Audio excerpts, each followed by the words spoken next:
Good morning, everyone. If I could ask you to take your seats, we'll go ahead and get started on time here.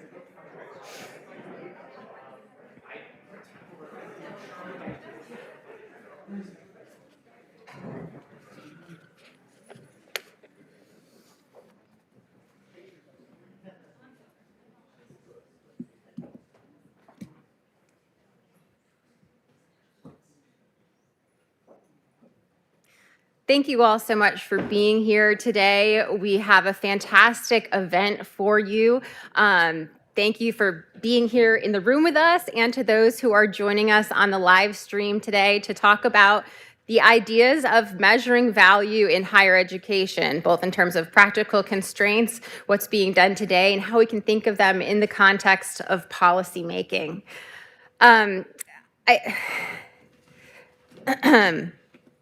I have a fantastic group of panelists and speakers here for you today, and I want to run through quickly what our run of show will look like for you. First, we're going to start with a panel talking about the feasibility of measuring value and what that means in higher education. I have with us today Preston Cooper, who's a senior fellow at the Foundation for Research on Equal Opportunity, David Troutman, Deputy Commissioner for Academic Affairs and Innovation at the Texas Higher Education Coordinating Board, and Sarah Turner, University Professor of Economics, Education, and Public Policy at the University of Virginia. We'll take an opportunity to speak with those folks about their expertise in measuring value, what that means, and what constraints we face in being able to do that before we translate it into the discussion about value in policy.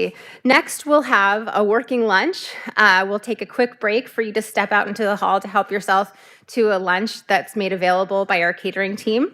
And then we will speak with Scott Pulsifer from Western Governors University. Western Governors is a fantastically innovative organization in my home state, based in my home state of Utah. Scott is going to talk about their philosophies and the notions of measuring value, what that means for Western Governors University. And then Scott will give me a chance to ask him some questions about the ideas of value and what that means for Western Governors, and then allow you all to ask some questions about what that means for Western Governors as well.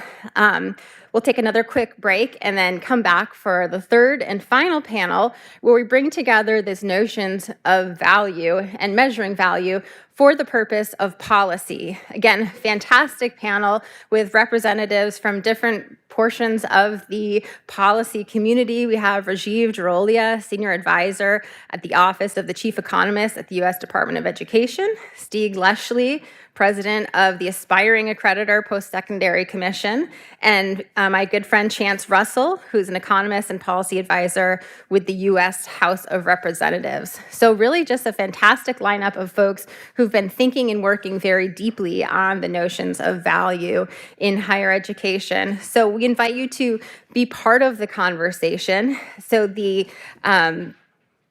we have a hashtag for the event today. Let me find that hashtag, which of course I should have had.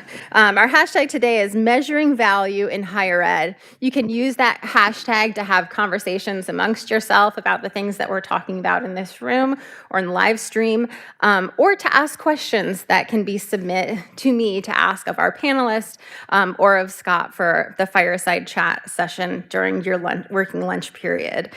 You can also email questions to my research assistant, Joe Pitts, who's been instrumental in putting together this event for us today. His email is joseph.pitts, P-I-T-T-S, @aei.org. So again, those of you who are in the room or joining us on the live stream, please contribute your questions that we can contribute to or ask of the folks here to advance the conversation.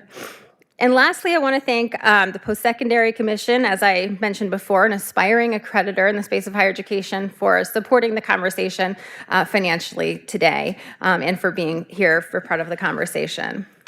So as the privilege of the moderator today, I'm going to talk at you briefly before I invite the other experts onto the stage.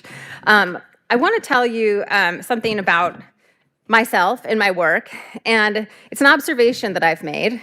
It's that I do my best work when I'm really annoyed by something. I think we're all sort of motivated by that. I find that I've been annoyed by the notion of measuring value in education for a very long time, for long before anybody considered me any sort of expert in this space. So I want to take you on a bit of a walk through time. So imagine it's the late 1990s. I'm young and hip and probably had like a cool dragon T-shirt on or something, and doing the Macarena, like we did in the 90s. And I'm finishing high school, and I'm getting ready to go to college. I knew I was going to go to college. I wasn't a fantastic student. Really didn't have anything exceptional on my CV to show that I should go to any of the elite institutions. It's Friday night.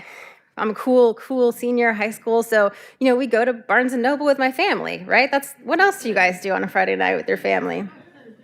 And I remember doing these trips where we'd sit on the floor in the back of Barnes and Noble and flip through those books of the index of the different colleges. U.S. News and World Reports had the listing of all the institutions that you could go to, and you'd flip through these tissue-thin pages of these books to try to get a sense of where you wanted to go and what was the best college for you.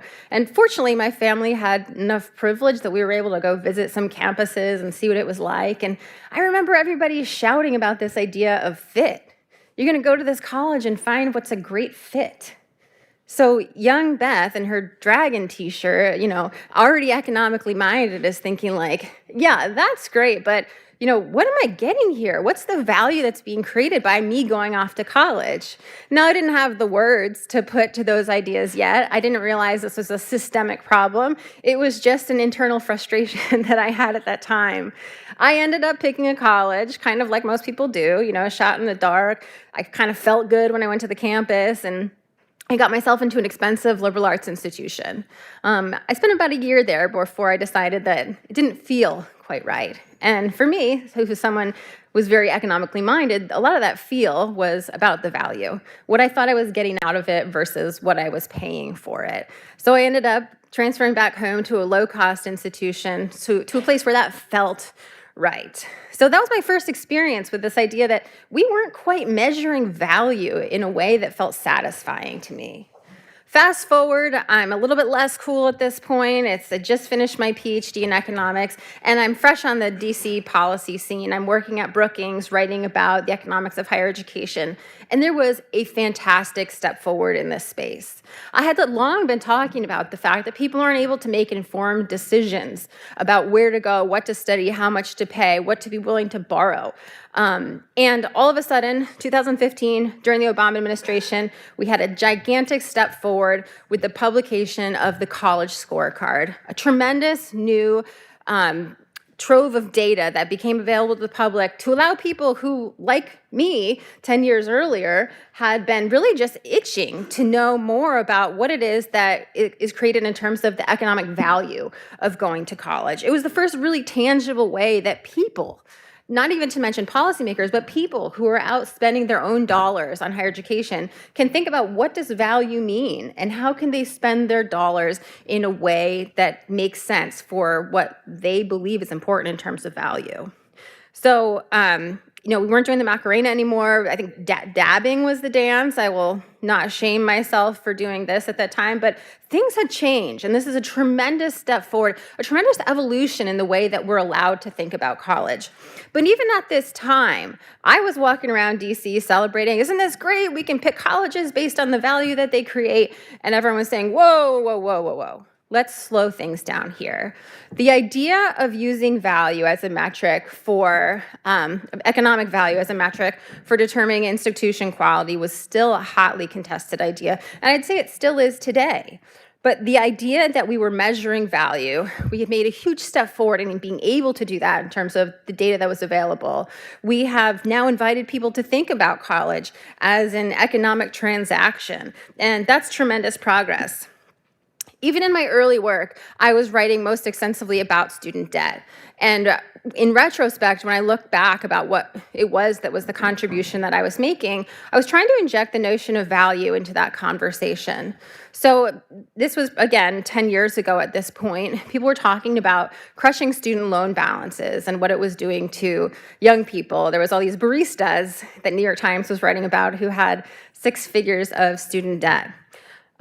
I came on the scene again and was writing about this, but what I was adding to the conversation was the idea of affordability based on earnings.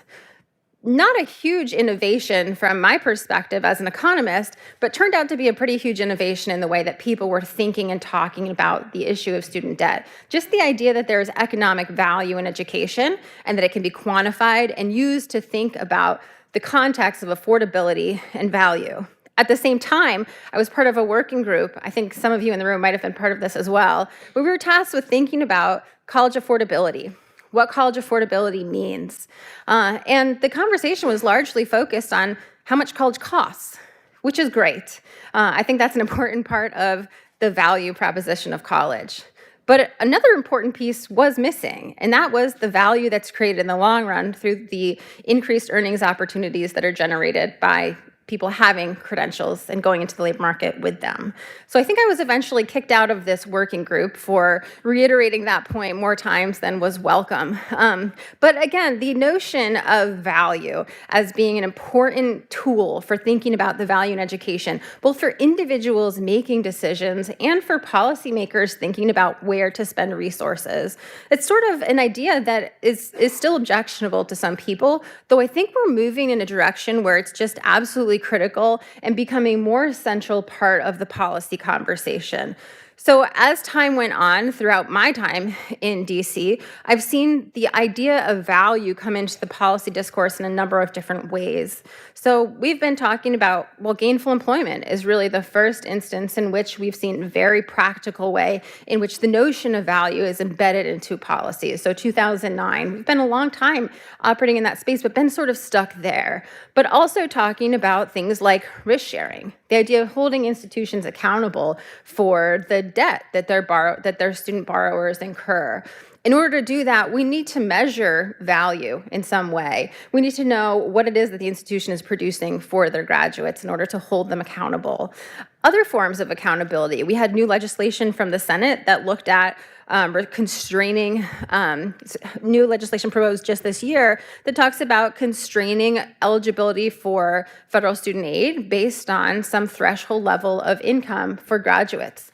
Again, maybe a rough measure of value created, but it's injecting the notion of value into the policymaking process, which I think is really a step in the right direction. So there are many definitions of value, and the one that we're talking about implicitly and explicitly today is economic value. I think it's one that's critically important, and it's one that's not discussed enough. If you were coming here today or listening online hoping that we were talking about, the social value that's created by education, this is not the conversation for you.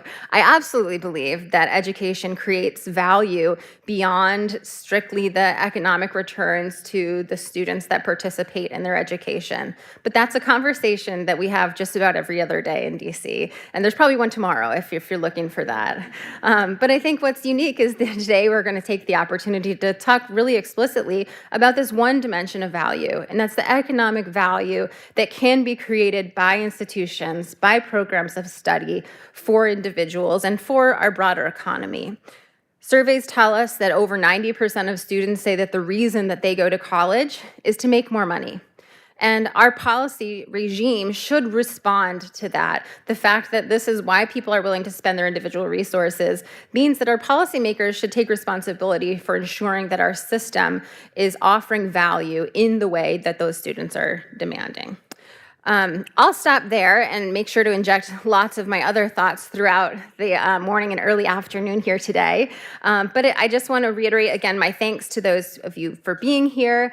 And I will now invite our panelists to join me on the stage.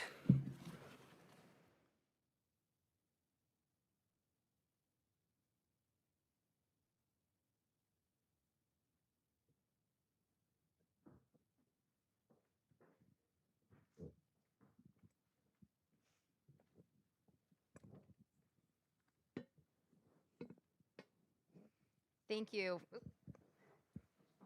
Okay, thank you. I think we're on here. Now, I promise not to ask anyone to do any dance crazes from any generation, which they reference during their remarks today. But thank you all for joining me. So again, I have to my right, Preston Cooper. Preston is a senior fellow at the Foundation for Research on Equal Opportunity. To his right, David Troutman, Deputy Commissioner for Academic Affairs and Innovation at the Texas Higher Education Coordinating Board. And way down on the end, I have Professor Sarah Turner, University Professor of Economics, Education, and Public Policy at the University of Virginia. So she does it all at the University of Virginia, apparently. Thank you all so much for joining me. So I want to take the opportunity to talk about really kind of the practical constraints of measuring value. So I kind of spoke about the notion of value in a lofty way, this idea that we can measure and can use, whether on the individual level or the policy level, the notions of value. But practically speaking, there are some real challenges and struggles in doing that. And each of you on the stage here with me today has some real expertise in talking about those things. So I want to first invite you, Preston, to talk about what your work has been on the issue of value and how you come to this conversation. Definitely. There we go. Okay, that's on. Thank you so much, Beth. So, this notion of value, I really come at this from a perspective of a policy researcher. So a couple years ago, the reason that I'm even on this stage is we put out a report basically trying to calculate what is the actual financial value of thousands of degree and certificate programs that are out there, ranging from a 6-week welding certificate all the way up to PhDs and medical and law degrees. And the way we approach that kind of calculation, it really boils down to 3 components that kind of enter into the value equation. Number one, what do you actually earn once you graduate with a particular college degree? So, I graduated from Swarthmore College in 2015 with an economics degree, and I earned X amount in the following year and Y amount in the year after that. If you add all those up, that will tell you what my lifetime earnings are. But it's not enough just to look at that. You also have to look at what is the counterfactual. What would I have earned if instead of going to Swarthmore, I had just immediately entered the labor force after graduating high school and started my career path that way?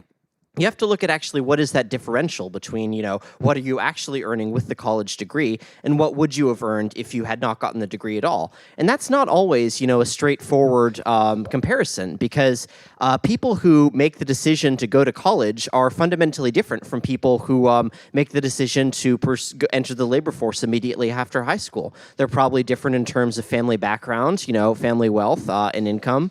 They're probably different in terms of academic aptitude, how many AP classes they took, what they got on their SAT score. They're probably different in this whole host of ways, and the ways that they're different are also going to correlate with what their earnings potential is. People who choose to go to college probably just have higher earnings potential than people who choose not to go to college, and that kind of needs to be taken into account when we're trying to actually evaluate the increment, the amount that you're earning in excess of what you would have earned if you had not gone to college. So we've got our realized earnings, what you do earn with a college degree, and we've got our counterfactual earnings, what you would have earned if you had not gone to college at all. The third component, of course, is cost. We all know, the heavy tuition and fee price tags that we see advertised on colleges' websites. We need to take that into account, but we also need to take into account opportunity cost. So if you're deciding to go to college, you are probably not doing something else. You are probably either not working full-time, working part-time, or maybe not even working at all while you're pursuing that college degree for 2 or 4 or sometimes even 5 or 6 years. That also needs to be taken into account as a cost of college. And so once we kind of add all these factors together, we take our actual earnings, we subtract our counterfactual earnings, we subtract our costs, we're left with a number, which I call return on investment, ROI, a number that we can assign to each degree and certificate program out there. And sometimes that number is extremely positive. From going to college, you get sometimes in a return in excess of $1 million over your lifetime. That's great.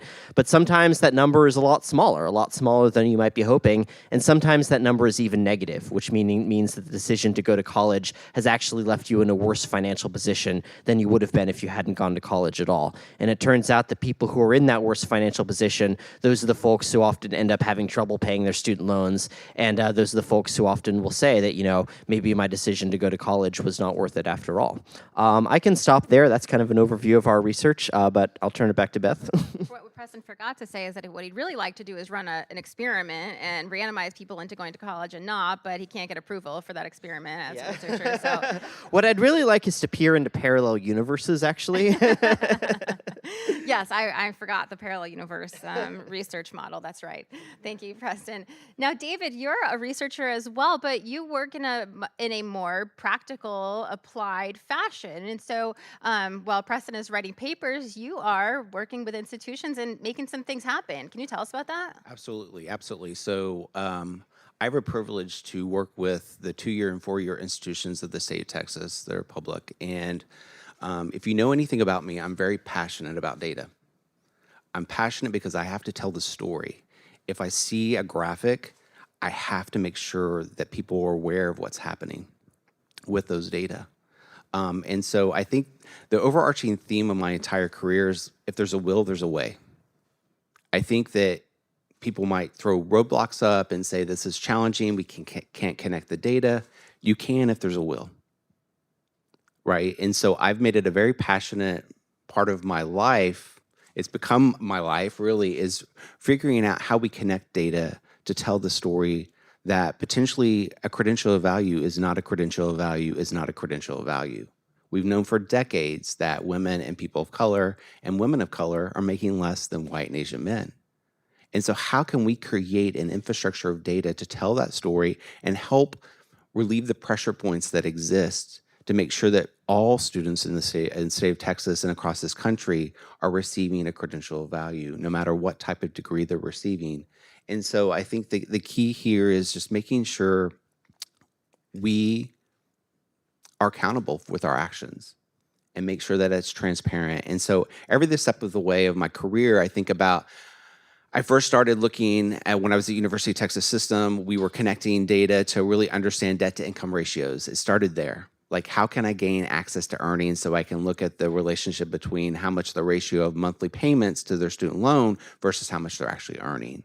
And then I had the opportunity to work with the Post-Secondary Value Commission, so Jamie Rorson at Gates, to really think about how we can create different thresholds of value associated with earnings outcomes, from the minimum economic return to parity to mobility, and then I'm determined to find wealth. Like, that's one of my career-ending goals, is figure out how we can calculate wealth in a more standardized way. And then going to the coordinating board, it's provided just this open doors of opportunity to think about how we can use community college finance to really think about, are we providing the educational experiences for students so that they can thrive in our economy? And on the flip side, how do we create a talent management so that we're meeting the needs of workforce?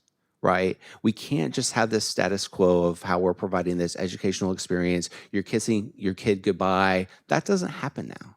1 out of every 5 Texans who are going to a community college are parents. So they're struggling. And they're struggling to figuring out how they're going to pay their monthly rent, how they're going to provide food for their family. And on top of that, we're asking them to go to college. So how do we subsidize that cost to make it more affordable, to show that they can see themselves as a college student? And so that's really my passion, of figuring out how we can do that in the state of Texas. And my end goal is making sure that we have a robust data system that's timely and meaningful, that we can pull levers to understand, okay, community college president, if you want funding, we need to make sure that you're providing the right educational experiences at an affordable rate that's going to create an ROI, like you had mentioned. And on top of that, thinking about the opportunity cost, like you had mentioned, because it is huge now. We see even some jobs that are paying $18, $20 an hour. How can we tell students, hold off, don't go get that job that's $20 an hour, go to college. and they're like, well, I need to pay my bills. So I'm very practical, as you can tell. I want to make sure that we have policies and practices that are practical, that are going to be meaningful for all of our students in the state of Texas, so they can see themselves as a college student, so they can thrive in our economy. Thank you, David. We'll come back to some more of the specific challenges you faced in doing exactly that, but we're glad to have you here. Sarah, you have been following this space from an academic perspective, and so academics are known for having some of the highest standards of rigor in measuring these sorts of things, and when it comes down to it, this is an issue of measurement. And so how have you come to this issue, and what have been your observations? Press up. I think people can hear me anyway. First, thanks for inviting me. It's great to be here. It's great to see a lot of familiar faces here. And I think, based on an email exchange, I was supposed to be here as the measured academic. I fear I am here as the sort of weathered veteran of... and plus, we know you're never that measured. Yeah, in your okay, so response. that's fair. I've been studying the economics of education, specifically higher education, for actually a little bit more than 25 years at this point.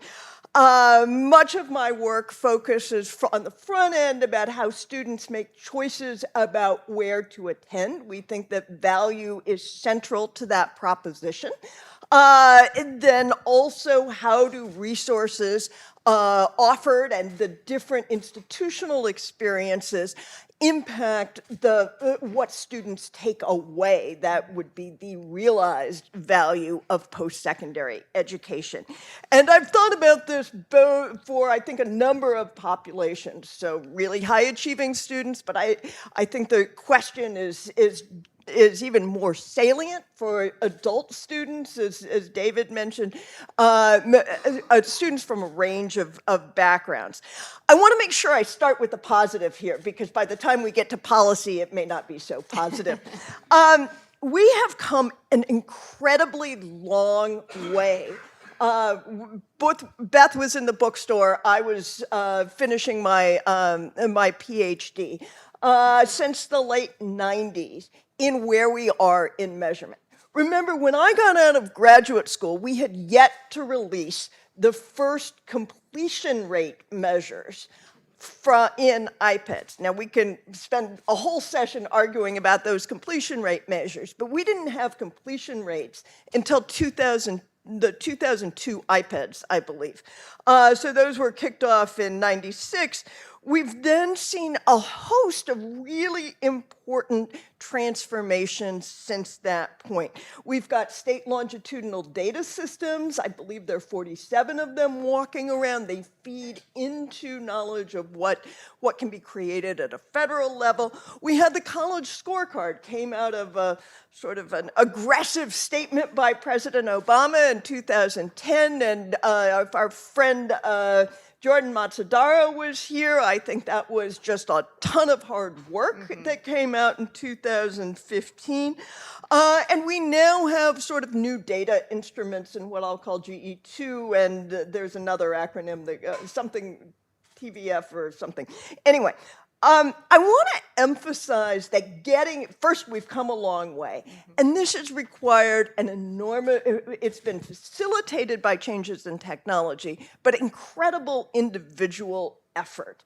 And a lot of people should get credit for that.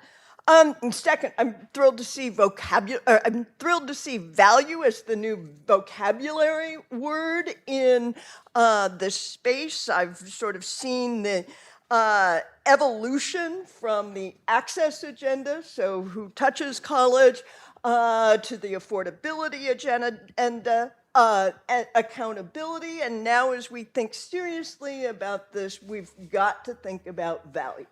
This, of course, then begs the question of how do we make value a tractable, and I want to emphasize set of measures, not a single measure. Valuing is sometimes a verb in the sense I think we think of it as a noun as well. Value is hard because it's really a long-term proposition, okay? That is why, for the reasons that have been said before, individuals go to college, is to receive a long-term value. Individuals are not the only investors here in college, though. The federal government and states are big investors, and they want to see a value proposition here as well. We've got 28 billion in Pell, we've got another 80 billion that goes out each year in loans, and we've got a new income-driven repayment program that has a pretty hefty price tag on it. So again, this idea that it's great to see value as part of the vocabulary. Third point, measuring value is really hard, okay? And we need to give ourselves and the people who are trying to do it some grace and credit for something less than perfection here. Indeed, perfect may be the estimate of good. We should be concerned not just about type 1 error, maybe classifying an institution that is good for many kids as underperforming, but really concerned about the case of type 2 error, missing those institutions that are not delivering value and may actually be doing harm. Bad outcomes income, low income students, disproportionately those students who are already disadvantaged. That said, there are many other factors that impact the ultimate value that students achieve from a college experience beyond just what the institution does, and we need to recognize that. Final point, and then I'll stop and we can jump into this, is value's got to be connected to policy here. We can have a very long and sort of infinite discussion about measurement, all its nuances. I suspect there are enough other data junkies in this room that we can talk about missing values, problems of aggregation, and so forth ad nauseum. But we've also got to connect this to policy. Value is an issue at the intersection of accountability and financial aid. And I think that we need to think about how we do. Both issues are hopefully on the table, and we need to think about how to connect the two. I think I've exceeded my 5 minutes, and I'm sorry. That's okay, Sarah. We'll let you go. I actually want to jump off of something that you said, and this notion of perfect being the enemy of the good in this space. And full disclosure, I've been asked many times to write papers on measuring value, the kind of work that Preston has bravely done, and I've been too scared to do it because I'm not sure that I would very likely let perfect stand in the way of me being able to complete that project. So there are real issues here when you try to pin down a particular value for a particular institution, for a particular program. We may not get it exactly right. I mean, how do you think about that in the context of communicating with institutions who, don't want to be measured in this way because there is a chance that they're incorrectly measured? I mean, how do you think about that risk, the risk of mismeasurement in your work in the specific context of the places that you guys are working? And I'll start with Preston and work down the panel. Sure. Well, I think I mentioned this a bit in my opening remarks, but the biggest question mark here is what is the counterfactual? Because we can't do natural experiments, we can't stare into parallel universes to figure out what would you have earned if you had not gone to college. And this counterfactual really matters because different institutions are serving different populations of students who have different earnings potential, and therefore wage of $40,000 after they graduate, even if we can measure that, that means different things depending on what kind of population you're talking about. If you are spending $150,000 on a law degree, that $40,000 is probably a very terrible starting wage. But if you're spending 6 months in a certificate program at a community college and maybe only paying $1,000 or $2,000 for that $40,000 wage can be a pretty remarkable achievement. It also depends, if we talk about traditional colleges, if we talk about schools that are just serving, high school valedictorians, people with 4.0 GPAs and 1,500 SAT scores, those people are probably going to be having higher earnings potentials than colleges that are maybe serving a lot of students from underprivileged backgrounds, maybe a lot of students who need remedial education, people who are just marginally attached to the post-secondary education system. These differences in the student populations that are being enrolled really matter in terms of what the counterfactual wage is, and hence what the what the actual return is associated with each of those colleges. And as I said before, measuring that counterfactual is really, really hard, and there's a lot of ways to get it wrong. I still think we should try to do that, but that is something that we have to appreciate when we're trying to assign a number to each program out there that says this is the financial value associated with this program or this institution. David, how about in the state of Texas? How have you approached this? Because you're not just putting out a report with some numbers in it, you're dealing with institutional leaders who are maybe saying this isn't right. I mean, how does that work?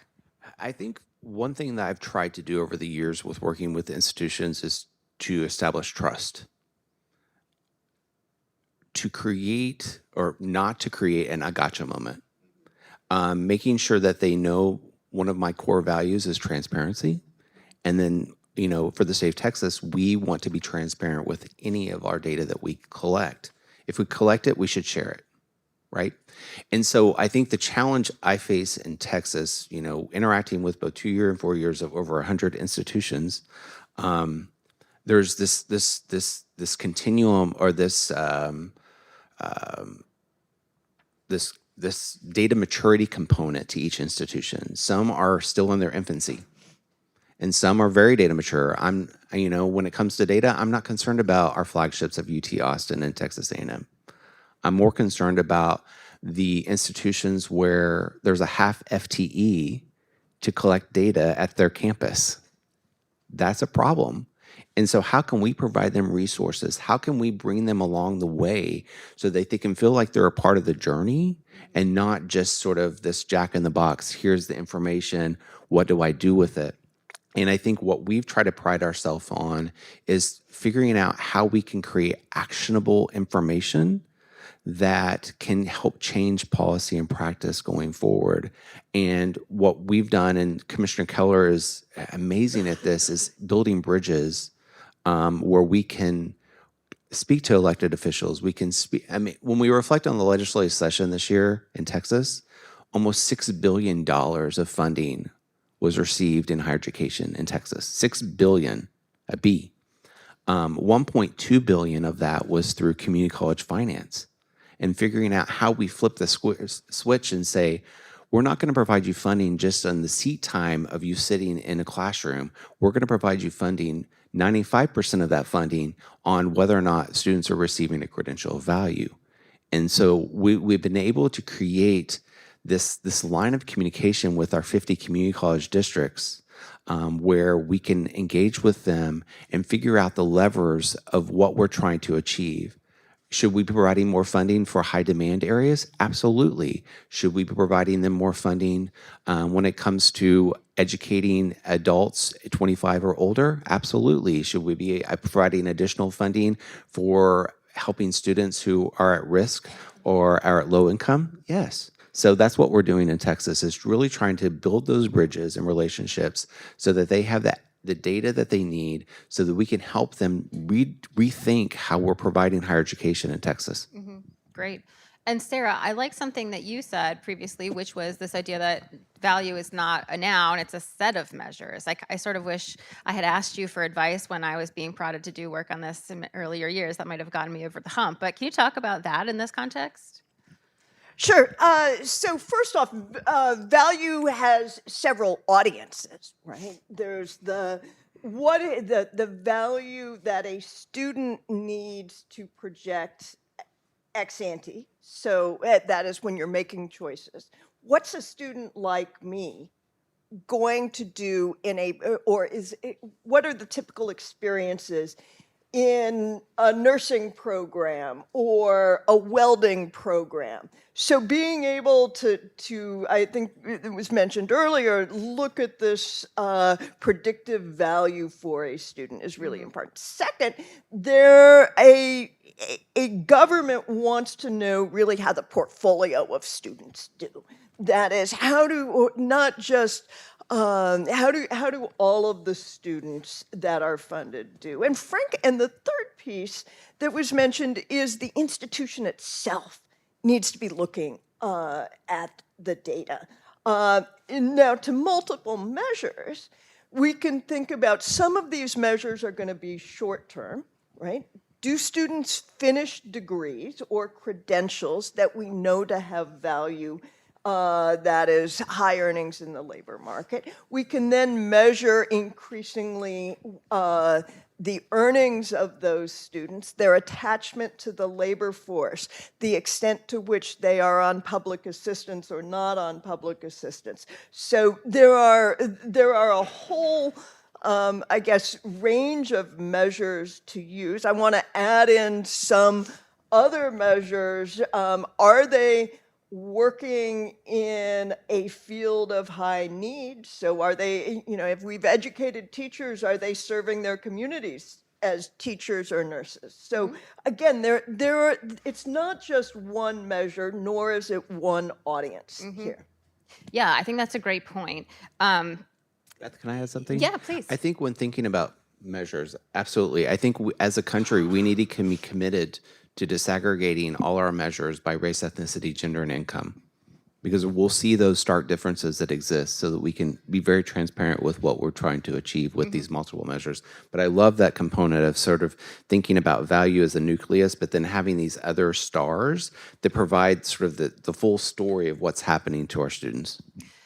Yeah, great point. Now, I think that leads into what I wanted to talk about next. I've been part of projects where we tried to bring together lots of thinkers to think about measuring value in different ways. And a point of tension that I think often comes up is kind of a more purist approach to measuring ROI, which is, I think, the exercise that Preston was describing, to a system that tries to measure value more holistically by imposing a set of values about what is important. And I think that's some of what you were describing, Sarah, in terms of measuring the social value in a way, and in using that to accompany these more traditional measures. What do you think about that tension, and how does that constrain, or how do you think about it in the context of moving forward the discussion about using value in a practical way? This is a great point. And first of all, I want to say that there are absolutely non-economic benefits to higher education. There's benefits in terms of being a well-rounded citizen, higher voting participation, and so forth. This is the standard conservative disclaimer that we always have to provide before Yes, exactly. talking exclusively about earnings. But we also do have to reckon with the fact that, as Beth said in her opening remarks, 90% of students say their number one goal when pursuing higher education is to get a better job that pays higher salary. And so that's why I think this measure of ROI still needs to be at the center of the conversation, because if your ROI is below zero, so if you are worse off financially for having enrolled in college, I'm not sure those social benefits are really going to mean very much to you if you are coming out behind from where you started. I think that the social benefits can still be a nice add-on, but I do think that minimum threshold of value, that above zero ROI, still does need to be at the center of how we evaluate value in higher education. I'll also say that there's a difference when we talk about should a program exist at all versus should a program have federal funding. So, if a program is getting federal funding, that can be, $30 billion in Pell Grants, $85 billion in federal student loans, go out the door every year. If that is going to fund programs that are not necessarily enabling students to get better jobs, pay back their loans, actually make sure that taxpayers are not getting soaked by this, by these programs as well, that's also something that we need to be taking a look at. And so we can separate that. We can say, this program, maybe there's some good social benefits to it, but if it's not producing that minimum ROI, maybe we shouldn't be giving students loans to go to that program, loans which they're probably not going to be able to pay back. That's a distinction we need to make. And if we do end up in that scenario where we say, okay, here's a program that we think does have social value but doesn't have ROI, we should be thinking about maybe are there other ways to fund that program, private philanthropy or something else. But that's probably not a program that is, if it's not getting you a return on investment, it's probably not something that should be funded with loans. Thanks. And David, how does that work in Texas? Are you, when you talk about these policy levers for distributing aid, the measures that you're using for those, are those adjusted for whether an institution is, serving a disadvantaged population or something like that, or are you just using the raw numbers? So that's a great question. So we've created this robust data set. So we're longitudinally following students over time, where we know those students who go straight from high school to the workforce and we know those students who go from high school to college. And what we've done as a nucleus of our strategic plan is whether or not, and this is something that keeps me up at night. Our strategic plan is we have to produce 550,000 credentials of value per year by 2030. Right now, we're at 350. We have a long way to go. And so what we've tried to do is we really are trying to be thoughtful with following students longitudinally and to understand how much they're investing in education minus any grants and scholarships they're receiving, and then also looking at the foregone earnings that exist. And we use that calculation based on who's going straight from high school to the workforce and really trying to be very specific about what kind of loss, accumulated wealth they're experiencing so that we can determine whether or not they're breaking even. So it's pretty simple. Is it a credential of value or is it a credential of harm? Are they in the red or the black? And that's how we're trying to really tell the story of understanding what's happening. But here's the challenging part. When we break it out by race, ethnicity, gender, and income, you see stark differences. When you break it out by a program of study, you see stark differences. When you look at, when I just create, everyone asks me, well, where's the list? Where's your credential value list? Well, the list varies based on what you're looking at. It can vary by the region of the state of Texas. It can vary based on the demographics of the students. It can vary based on the market need. And so we have to really think creatively about this. So when I do provide sort of this list, on the top of the list that aren't receiving a credential value are pre-K teachers, social workers, childcare providers. So we have to think about as a society how we're paying those industries and how that might be impacting whether or not students even want to venture in. Well, what's the correlation between the demographics and those types of industries? They're more likely to be women of color. And so we have to really think about how we can pull those levers so that we can create a credential value, not a harm, and help reduce those costs for those socially impactful areas. And then also what we're trying to do in Texas is we have, I'm in charge of something called the 8th grade pipeline. And so we're trying to really figure out the different doors of opportunity that exist or not exist based on coursework being offered in high school that lead to the opportunities in STEM-related fields of study, so that we can open those doors and create interventions so that students of color and women can see themselves as engineers, can see themselves as computer scientists. So it's a fun time to be in Texas, and one thing I told my commissioner, I said, one thing you need to know about me. He tried to recruit me for 2 years to come work for him. I said, one thing you need to know is I'm not afraid to get fired. If I'm doing the right thing and I'm trying to fight the fight to make sure that we use data in the most appropriate way to help support students, it's good karma. Like, fire me, right? So let's figure this out and come up with a plan of attack. And we're all in Texas, making sure that we can support our students so that they can receive that credential of value. These are the people you were talking about, Sarah, right? The ones who we need to applaud for fighting the good fight to advance us. No, it's much appreciated. So let me go back, if I may, to Yes. this question of multiple measures versus sort of rate of return calculations. And my academic training leads me to find rate of return calculations to be exceedingly appealing and actually starting from a model. And that's what it will give you, either students' demand for education and again, a value-added measure of return. Sort of satisfying to our economist brain, right? There's a but coming. I know there is. That's really hard to do. And indeed, we can't wait so long as to get your earning, we want that calculation requires essentially 45 years of earnings data. So I think that the problem or the challenge is more urgent than that. So instead, there's a need for pluralistic measures that are indicative, that we can use we can use fun things like the panel study of income dynamics to show that they may be related to those measures. And that is why I think you need this pluralistic approach to measurement. I think there's another reason why you need a pluralistic approach to measurement, which goes back to the work that Tom Kane, Doug Steger, others have done in the K-12 space, where this question of value added has gotten some traction over the course of the last 2 decades.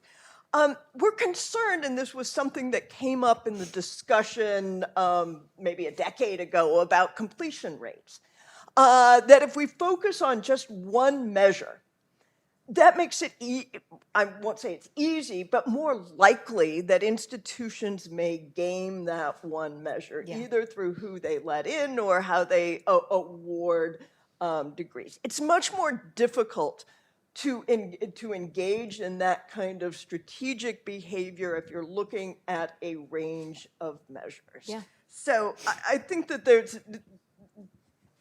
room for both here. Yeah. Okay, great. I have to yield off of my satisfying single metric economic textbook version of the world, but I'll concede that to you, Sarah. I won't concede it to many other people, but okay, so we've talked a lot about, this notion that the perfect measure is kind of out of reach, right? Sarah wants to measure for 45 years. Preston wants to travel to an alternative universe, and David is the only pragmatist among us here. But so basically, we have a constrained measure or a set of constrained measures. But how far does that take us? I mean, in the context of, okay, we don't have exactly what we'd want, right? But we have something. How far can that something take us? And how much should we be willing to lean on that as we think about, institutional policy, state policy, federal policy making?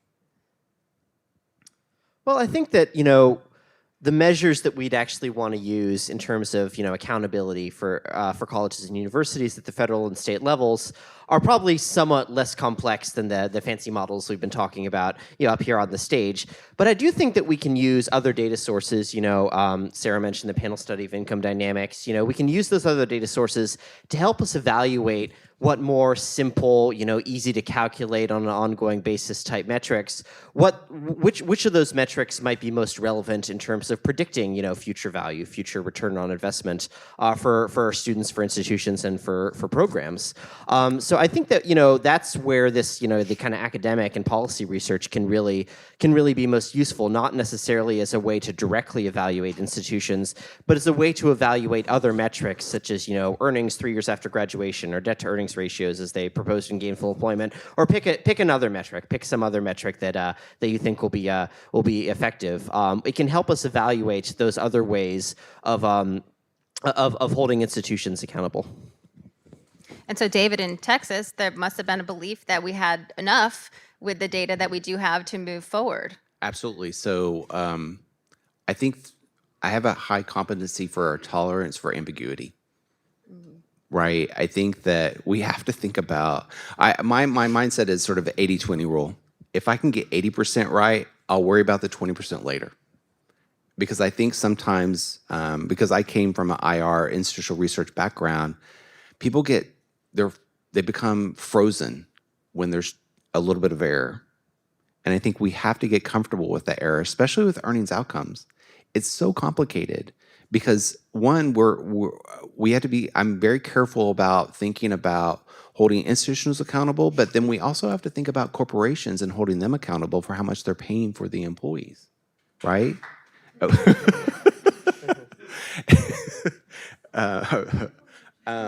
You made me lose my thought, Amy. Okay, so, but then also I wrestle with the phenomenon in Texas where understanding Hispanic individuals in Texas, and what we've seen is in certain cases where students will receive an engineering degree at the University of Texas, Rio Grande Valley, down in the valley. But there is not a huge demand for engineers in the valley. However, they want to stay close to their family.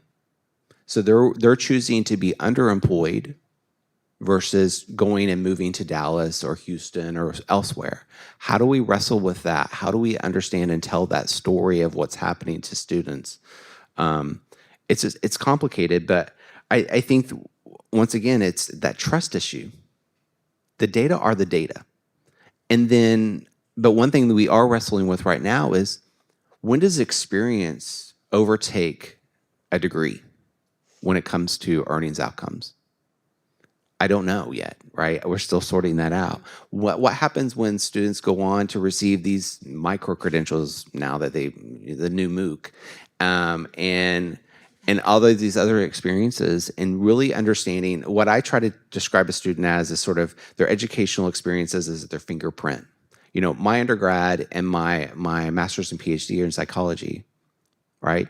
But as I was getting my PhD, I was just so excited about statistics that I ended up taking like 27 hours of statistics courses. I should have got my PhD in stats, but it was too late. I was not going to return. But I used that as a competency to leverage more opportunities going forward when it came to data.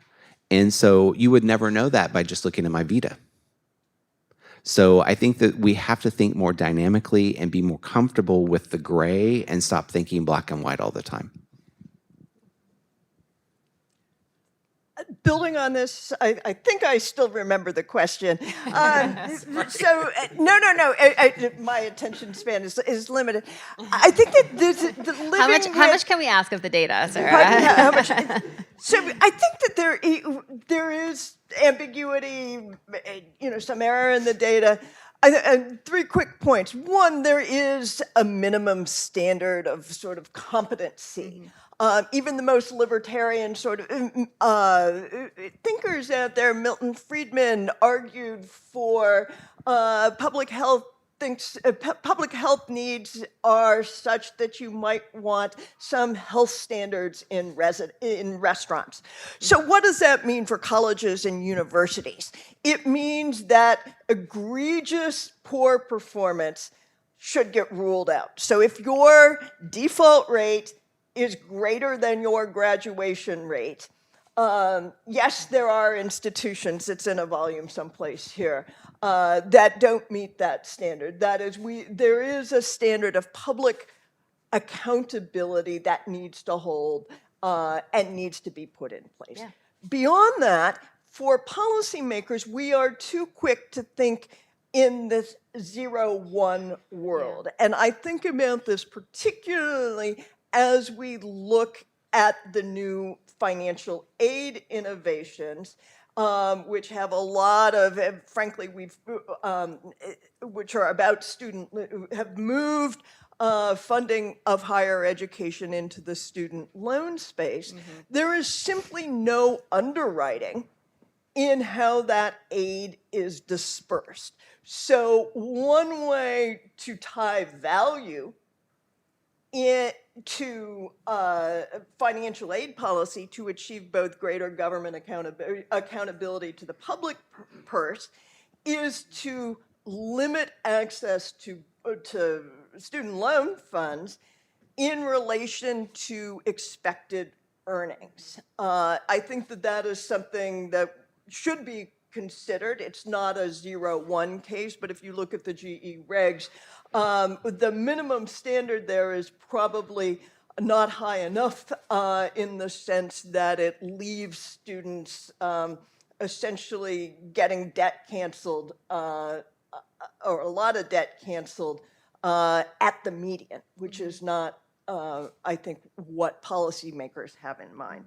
Third piece of this is that we've got all of this data. I've joked about this before. We think we have two sides of the market. Accountability policy and value is things that the government does in terms of regulation. But the other side of the market is about students, student choice. And we have not yet succeeded in helping students to use the data that are out there in a nuanced and meaningful way to make decisions. Again, the model says that students will get information, calculate value for them, and make decisions. I'm a little concerned that I am a bigger user of college scorecard data than the vast majority of 18, 19-year-olds, and more importantly, adult students that don't have a counselor to help them make choices.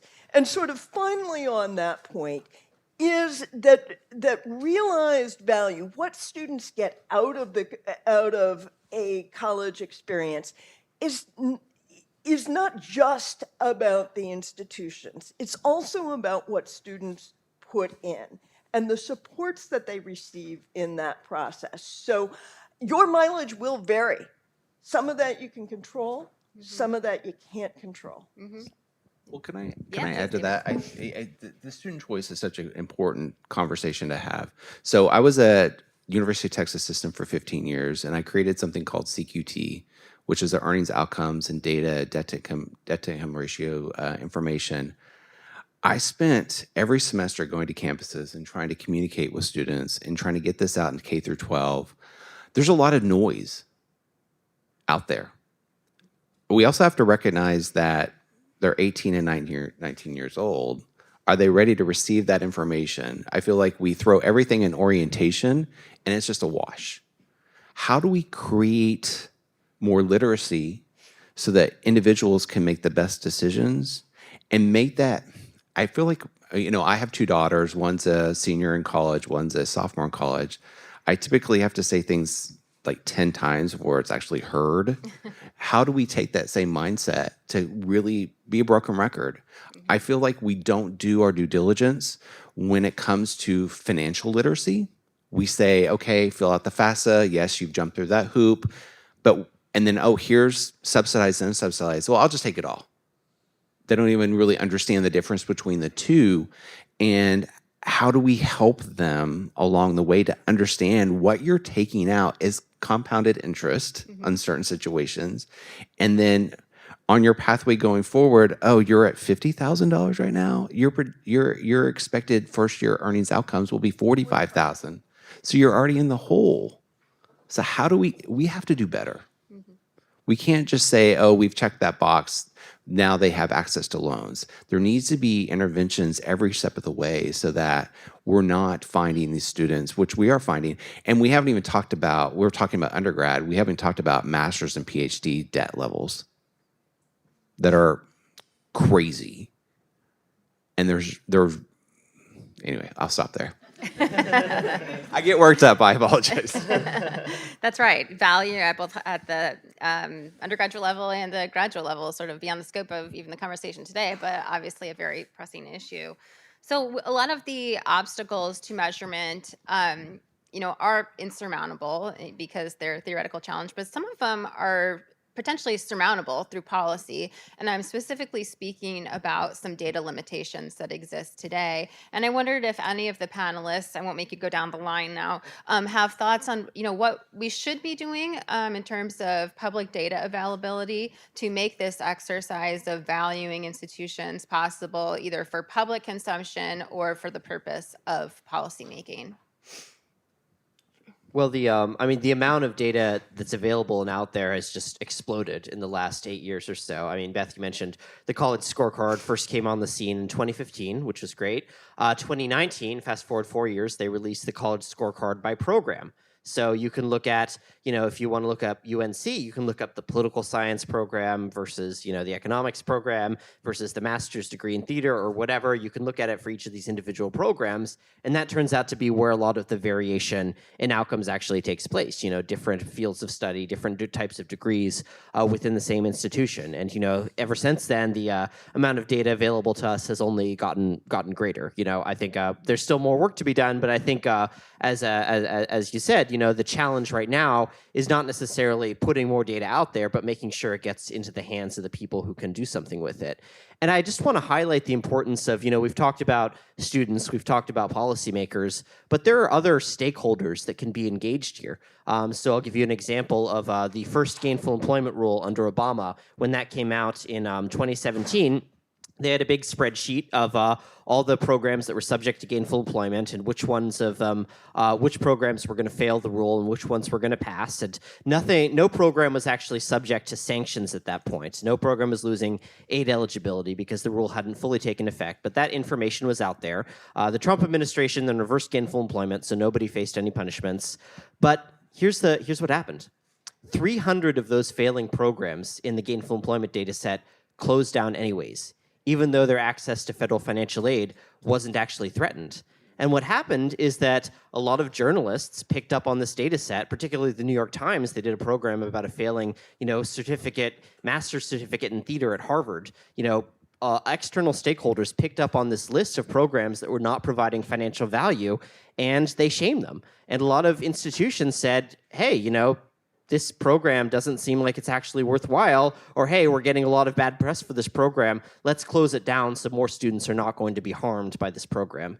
And so that's, I think one piece of the conversation that I think we should be talking about more is how can we engage other stakeholders like institutions themselves, journalists, whoever else, in order to make sure that programs that are of value are being elevated, and programs that don't have as much value may be de-emphasized. Well, I think to add to that, I think what we're trying to do in Texas is really understand really popular majors that aren't receiving a value. Psychology and sociology are among the most popular majors, right? Students have that choice, right? They can't dictate where they're going and what types of majors they're taking, but we can change the educational experience. We can think about the learning outcomes that are existing in that program and how we could embed data science, project management, different areas so that it can make them more, give them more agency once they receive that credential and go into the workforce and show and demonstrate to an employer, yes, I can provide you value, right? So I always think about what I've been trying to do lately is code switch and figure out how my language I speak based on who I'm speaking with. So employers don't care about value, they care about time to productivity. And how can we create an avenue and space for students so that they can be more productive much quicker and show that they're having an impact on this corporation or company's life, which will hopefully create dividends. And so it's just, there's so much opportunity. I know that I've been somewhat negative, but I think there's opportunity here. And I think if we can get into the muddy waters of these data and help clear it out and understand how we can use it effectively and get that information into the hands of users who can change policy and practice is sort of my goal in my career. Great. And Sarah, we can't have 45 years of data, but what can we have that you would like to have?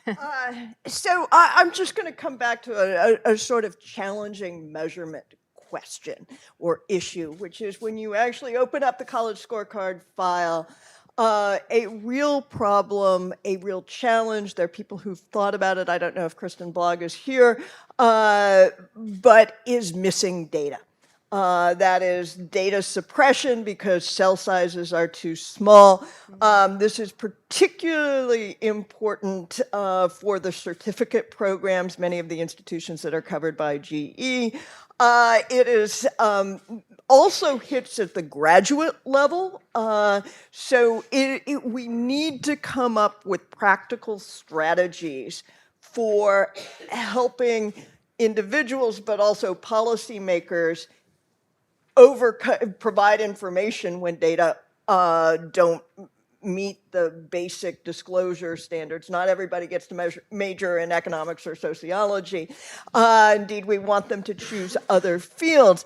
And I think that there are ways to get close to that in terms of aggregating over time or aggregating across fields, but we've got to be willing to use some of those strategies rather than opening up the data file and actually it's null, not missing in many of these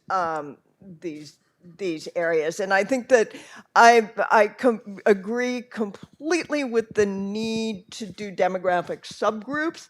At the same time, that also becomes challenging for measurement when there are small numbers. I would rather have a student look at economics and sociology separately in total, even if we can't break that out by race and gender when we look at fields within an institution. So there is a tension here between how much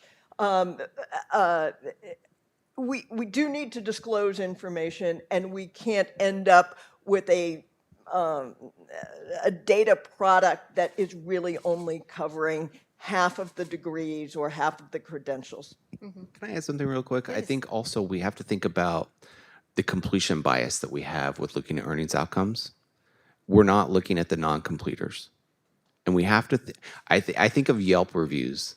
You know, for every non-completer, they're providing these reviews and saying, don't go to college, it's not worth it.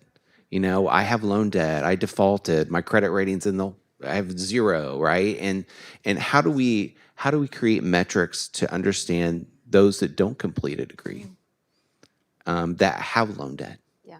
and be more accountable with those numbers? Yeah. And a growing I'll problem. just make a quick pitch on top of this, that there's a whole parallel measurement exercise going on through the Department of Labor, and it comes out as trainingprovider.gov, but all of the programs that are eligible for WIOA, the Job Training Act, must report earnings data and completion data. And I believe the earnings data at the program level has to include all starters, not just completers. But we do need to make sure that this discussion takes advantage of all of the data points that are out there. Great points. Okay, I'm going to yield to the audience to include you in the conversation at this point. If there are questions, we have a microphone available. I'll ask you to raise your hand, and then I'm going to ask Joe occasionally to chime in with a question from the internet, either through his email or our hashtag, which is value in higher ed. So please send those questions in if you haven't already, and then we'll start passing the mic around. And please, I'll request questions more so than comments. You can pass the mic forward to. Hello. Anyway, David just said something which made me almost fall over, is talking about data and trying to figure out what the expected value of taking a degree is. It appears to me that you're looking at data that doesn't include people who start and don't finish. So thinking of Texas, I know what the completion rate is at community colleges, particularly for lower performing students. It's abysmal. So it seems to me that the colleges need to know what their, what we call the expected value is. You have to take the actual value that you were talking about, Preston, and multiply it times the probability of completion. So I'm just curious, have you made that calculation? Have you explained it to the people in Texas so they can use it effectively?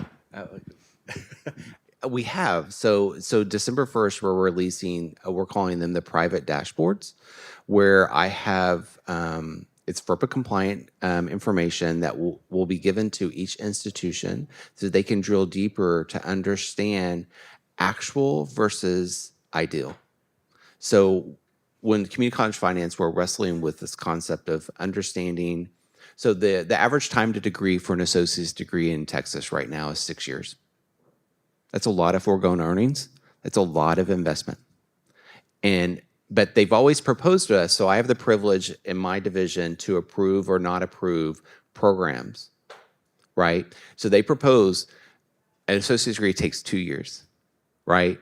So we can give you the ideal situation of if they do graduate in 2 years and what their earnings outcomes would be versus what's actually happening, and then we can disaggregate. So African Americans in Texas, the completion rate for an associate's degree right now is 23%. For a 4-year degree, it's 50%. So it's a flip of a quarter whether or not a student will successfully complete. And so once again, we're just trying to create these platforms of data that will be insightful. And then the other thing that we do is we establish office hours so that we can truly engage with our stakeholders so they understand what they're looking at and how to create action from it.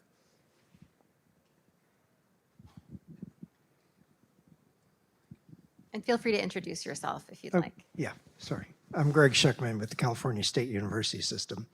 It's amazing, this entire conversation, I did not hear the word rankings once,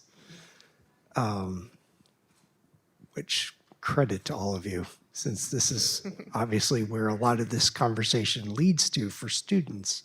When they think about value and ROI, they're looking at rankings. Is because one of the new metrics in the rankings is social mobility, is that a proxy for value? Who would like to take that one? So all right. I've wrestled with that, right, to understand mobility. Now I've changed the word mobility to livable wage right now because the economy and inflation that exists in our country, we have to make sure that students have enough money to pay their rent. So 22 counties in the state of Texas, 30% or more are receiving housing burdens. They're paying more than 30% of their monthly income into their either rent or their mortgage. That's not feasible. And so I do think mobility is important, but honestly, I'm struggling with us accurately identifying family income at the beginning to understand whether or not there is a mobility issue. There is an issue with mobility, but once again, I think we have to reframe the conversation and think about livable wages and stop concerning ourselves with mobility. Rankings, just, I have some minced words about that. I think that we need to do away with rankings, and I'm really interested in Gen Zers and their perspective or the lack of perspective they have with rankings and whether or not we even need them. I think at the end of the day, if your institution is performing, what's fascinating is I can take UT San Antonio and compare and contrast with UT Austin, which is the flagship, and when you look at the earnings differences, there are very few differences. So it should be a degree is a degree is a degree, right? No matter where you're at. We need to do away, now I'm getting on my soapbox. We need to do away with the caste system that exists in our country when it comes to, Ivy League versus private versus public. At the end of the day, if we do not as a country educate our students, we're screwed. Excuse my language, but we are. It's true. We're at this crossroads where students are looking at these information. Do I go to college or do I go into the workforce? We have to figure this out very quickly, or we're no longer going to have this. We will always have higher education, but it's going to be for the privileged. But we know that the bifurcation in our country there really is very few middle class.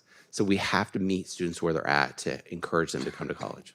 Sorry, Just to jump off on what David said. So the rankings have many problems. I agree with much of what was just said. One problem that I don't think gets addressed enough is the fact that they're ranking entire institutions. But we know that the outcomes for individual students can vary a lot within the same institution. A lot of it can depend on what field of study you have. So I was looking at the Wall Street Journal rankings, and they're making a big deal out of taking into account social mobility and earnings outcomes, which I'm all for. And they said CUNY Baruch, is doing really well on this. They're providing a lot of economic mobility for a very low price. But there's no actual typical CUNY Baruch student. I went into the college scorecard and I looked, what are the earnings outcomes for each individual CUNY Baruch major? And there was a gap of more than 2 times between the highest paying major, which was management science, and paid about $88,000 a year after graduation, and the lowest paying major, which was sociology, and paid only about $40,000 a year. So if you say, okay, well, CUNY Baruch does good in economic mobility for the typical student, well, that typical student doesn't necessarily exist. And so we actually do need to be looking at, what are the individual programs, how well are they doing, rather than saying we're going to rank an entire institution, which, has very varied outcomes for individual students. I'm going to interject with a question from online. I think this will be a quick one, and then we'll do one more in the room. But a questioner online asks if it is possible to use what they refer to as quasi-experimental methods to estimate the return at a program level. Is that something that would be a viable option? It can be done in large programs and in certain circumstances. There's a nice paper by Zach Bleemer that does that. I think it is not a strategy that will produce program level value added that can be applied across 3,000 plus institutions and thousands of programs within those. Okay, great. And how about one more question in the room? We definitely saw some more hands. I guess the last question will go to you, sir, because you were closest to the microphone. So congratulations on that. Thank you. So Eddie Conroy at New America, and thank you all for a really interesting discussion. One of the things that everybody has spoken to in one way or another is using value determinations as part of helping drive student choice. But we know that of the vast majority of students don't really choose in the way that we might think of a typical market. Most students go to college within about 100 miles of where they live or grew up. And particularly as Sarah's been talking about for older students, that circle often gets even smaller, and that's a large and growing percentage of our college-going population. So with that as a reality, David's in Texas. I started my career in higher ed in California. If you're a student in somewhere like Texas or California, you do realistically have quite a lot of choice within 100 miles. I've also worked in Pennsylvania, where higher ed funding is in a completely different spectrum compared to Texas and California, or if you're in a state with a very small number of institutions. How much choice can we actually expect students to be making if they have their realistic choices, one institution within distance of where they grew up, or two institutions? How much can we actually expect these sort of value metrics to really drive student choice depending on the state they live in? So there was a sort of silence there.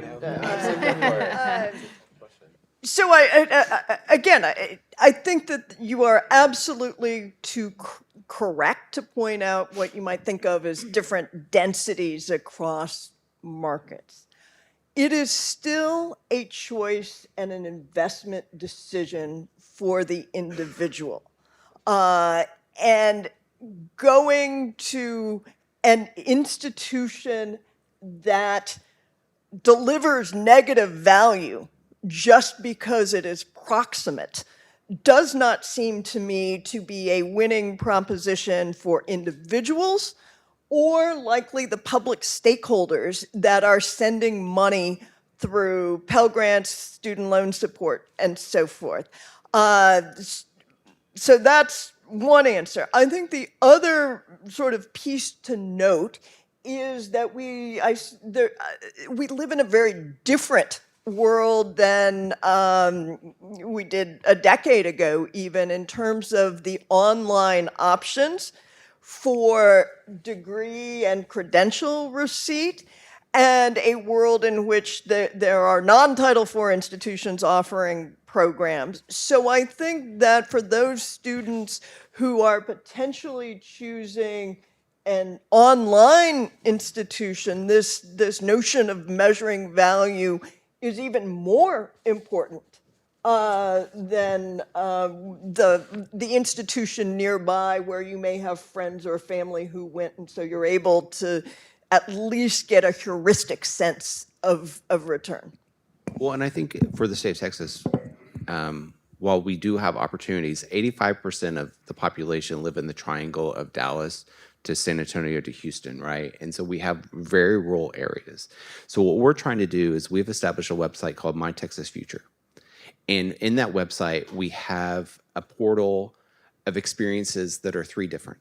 One, it's for adult learners. So we change the language based on if it is an adult learner identifying themselves, and we communicate with them as an adult, right? We have a portal that focuses for transfer students because there are different experiences for transfer students. And then we have one for K through 12. So we've created a network called On Course that is around 16,000 academic advisors and counselors from high schools to colleges in the state of Texas, where we're embedding this information as early as 6th grade. And so we make sure that students can see themselves as future college students.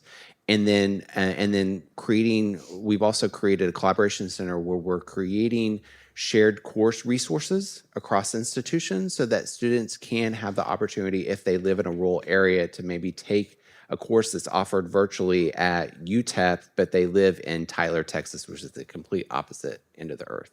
So, so it's just being more agile to meet students to make sure that they can see themselves as a college student. Okay, I'm going to unfortunately end the conversation there. I think it could go on very much longer. A few logistics comments. I can smell that lunch is ready for us in the hallway. We're going to take about 10 minutes to allow you to take a quick bathroom break and grab some lunch, and invite you to come right back in and sit down. I think we'll start at 12:35. I'll invite Scott to start with some remarks for us over your lunches, and then he and I will chat a bit and invite you into the conversation. So I'll ask that you go ahead and grab some lunch quickly and come back. And then lastly, join me in thanking what I believe was a really fantastic panel and our panelists for being here today.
but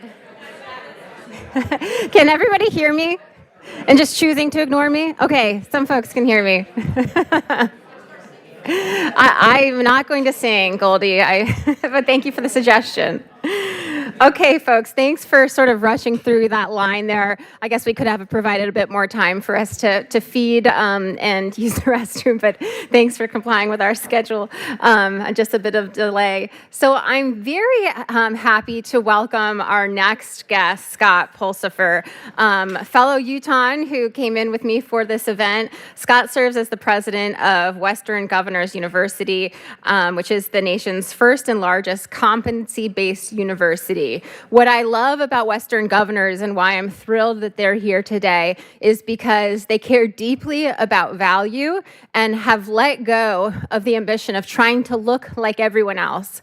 I think as we think about what it means to create value in higher education, it's helpful if we can let go of the idea of trying to match what already exists. And Western Governors sort of exemplifies doing that and has been very successful over a number of years in making that business model work for their students. So Scott, thank you for joining us today, and I welcome you to the stage to talk a bit about what value means at Western Governors. After Scott completes some remarks, I'll join him on the stage to pepper him with some more questions before I invite you all to join the conversation as well. Thank you, Scott.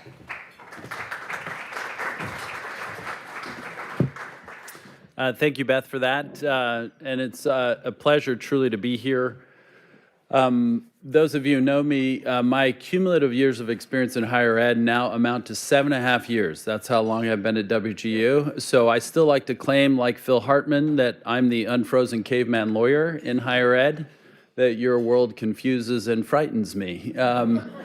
It is certainly coming from the private sector. There is much to actually look at higher education and maybe just think a little bit differently. And I think those who founded WGU, including the governors themselves, did just that. And so much of what Bob Mendenhall, who really in many ways really was the founding president of WGU, he established a pattern and a practice that first and foremost put the student at the center of everything that we did and everything that we do now. And I think that's really important, and I'll keep coming back to that because it started with this simple premise that there is a promise in education. In fact, I want to be very clear that it's a promise of higher education, meaning that everything that we experience in our societal expectations, our incentives, and even our interest around why education is so important, it actually culminates in higher education. Many, many decades ago, you could also see in secondary and K-12 that pretty much the outcome expectation of K-12 is that they matriculate to higher education, because only then is the promise of education fully realized. And so it forced us to very much think about what the promise of education actually was. And I think this is at honestly the foundational level of what we think in our society we think the promise of education is. And that is simply this, that if you attain education, you attain opportunity. That education by itself is not an end. It is actually a means to an end. And so if we actually believe in that simple idea that the promise of education is that if you attain education, you attain opportunity, that we have to think about it differently, which is we actually have to measure whether or not that's working. I also like to simply acknowledge that in my own experience of coming into higher education, and particularly in the policy realm of things, I have noticed that individuals misuse the idea of a public good in an economic sense. They talk about higher education as if it is a public good in a true economic sense, meaning it's non-rivalrous, non-exclusionary, that everyone benefits.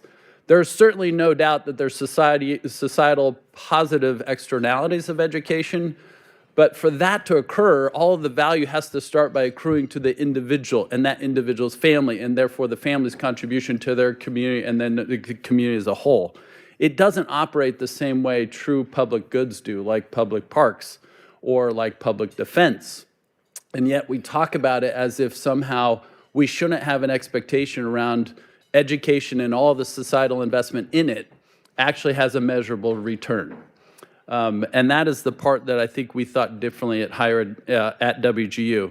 And so let me just share with you some core kind of simple things.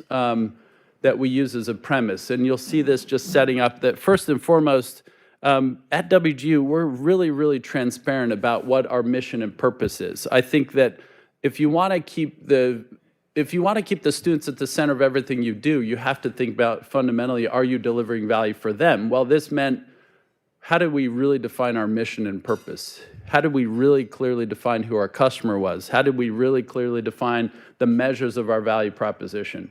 And how do we know whether or not we're delivering on that? And that culture of accountability, that's one of the hallmarks of WGU.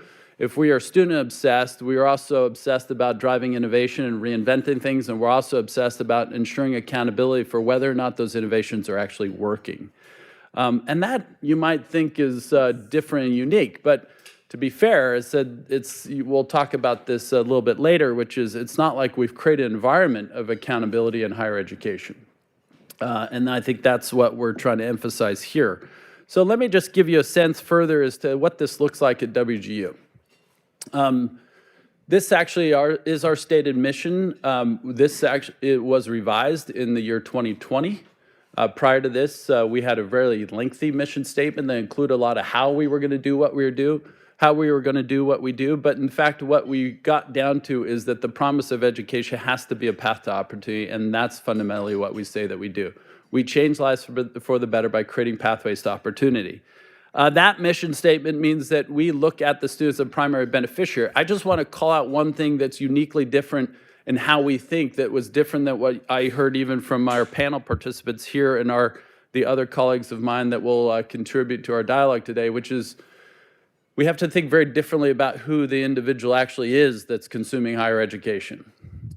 Even today, it's fast approaching that nearly 50% of students will soon be over the age of 24. But most of our cultural mindset is still built around this 18-year-old that for once goes to college and then somehow only once finishes college, and therefore the rest of their life is set on a merry golden brick, road. It's like that's not actually how higher education is working. Just to point that out, you can see some of the makeup of the students at WGU.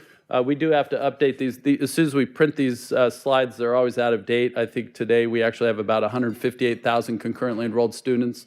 Last year, we actually served about 235,000 or so individuals last year.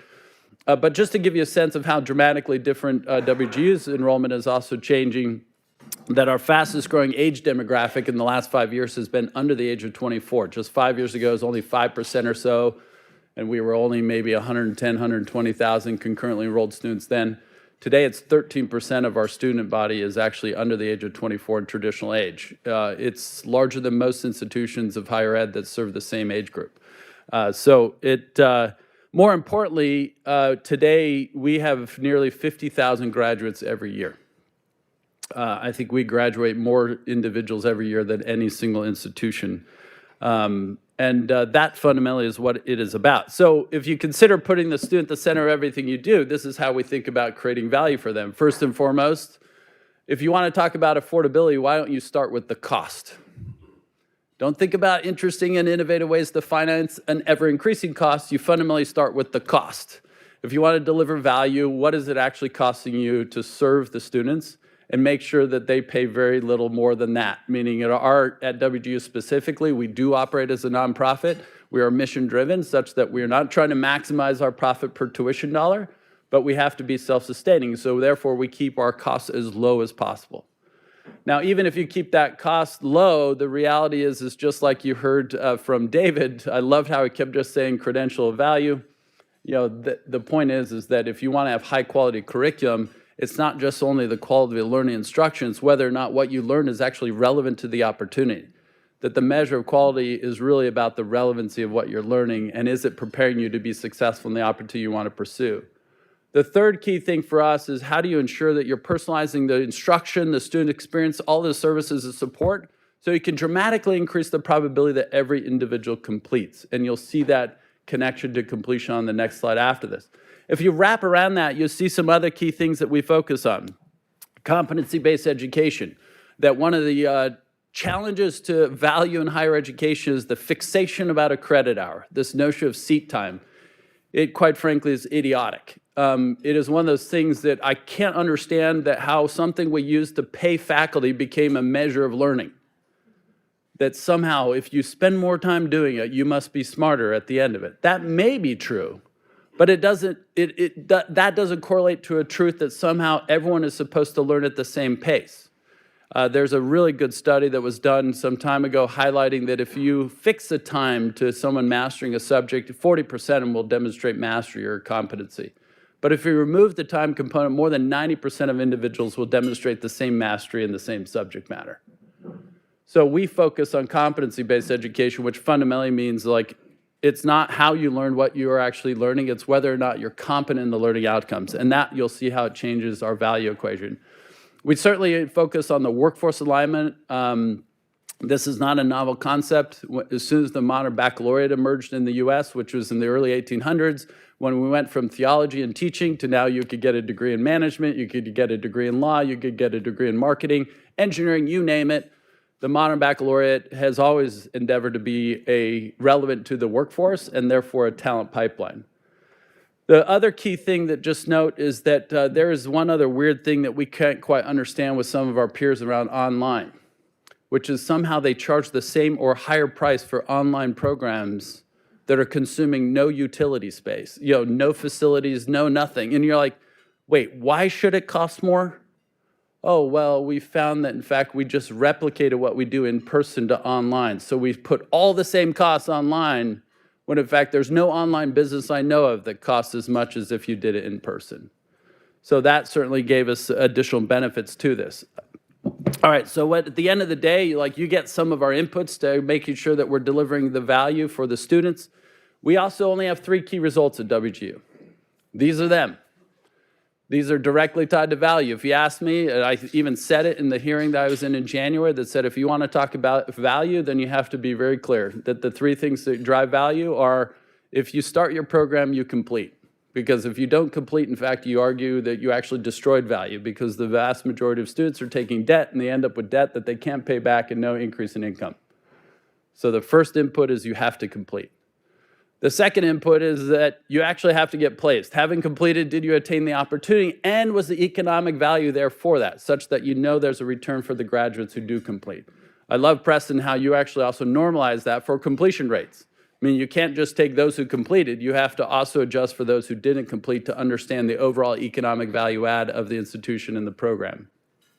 The third key result for us is highlighted here, which is we believe the outcomes are absolute, that those actually should work for everyone. It does not matter where you started, it does not matter who you are, it does not matter your background, your race, ethnicity, gender, income strata, etc. The outcome is absolute.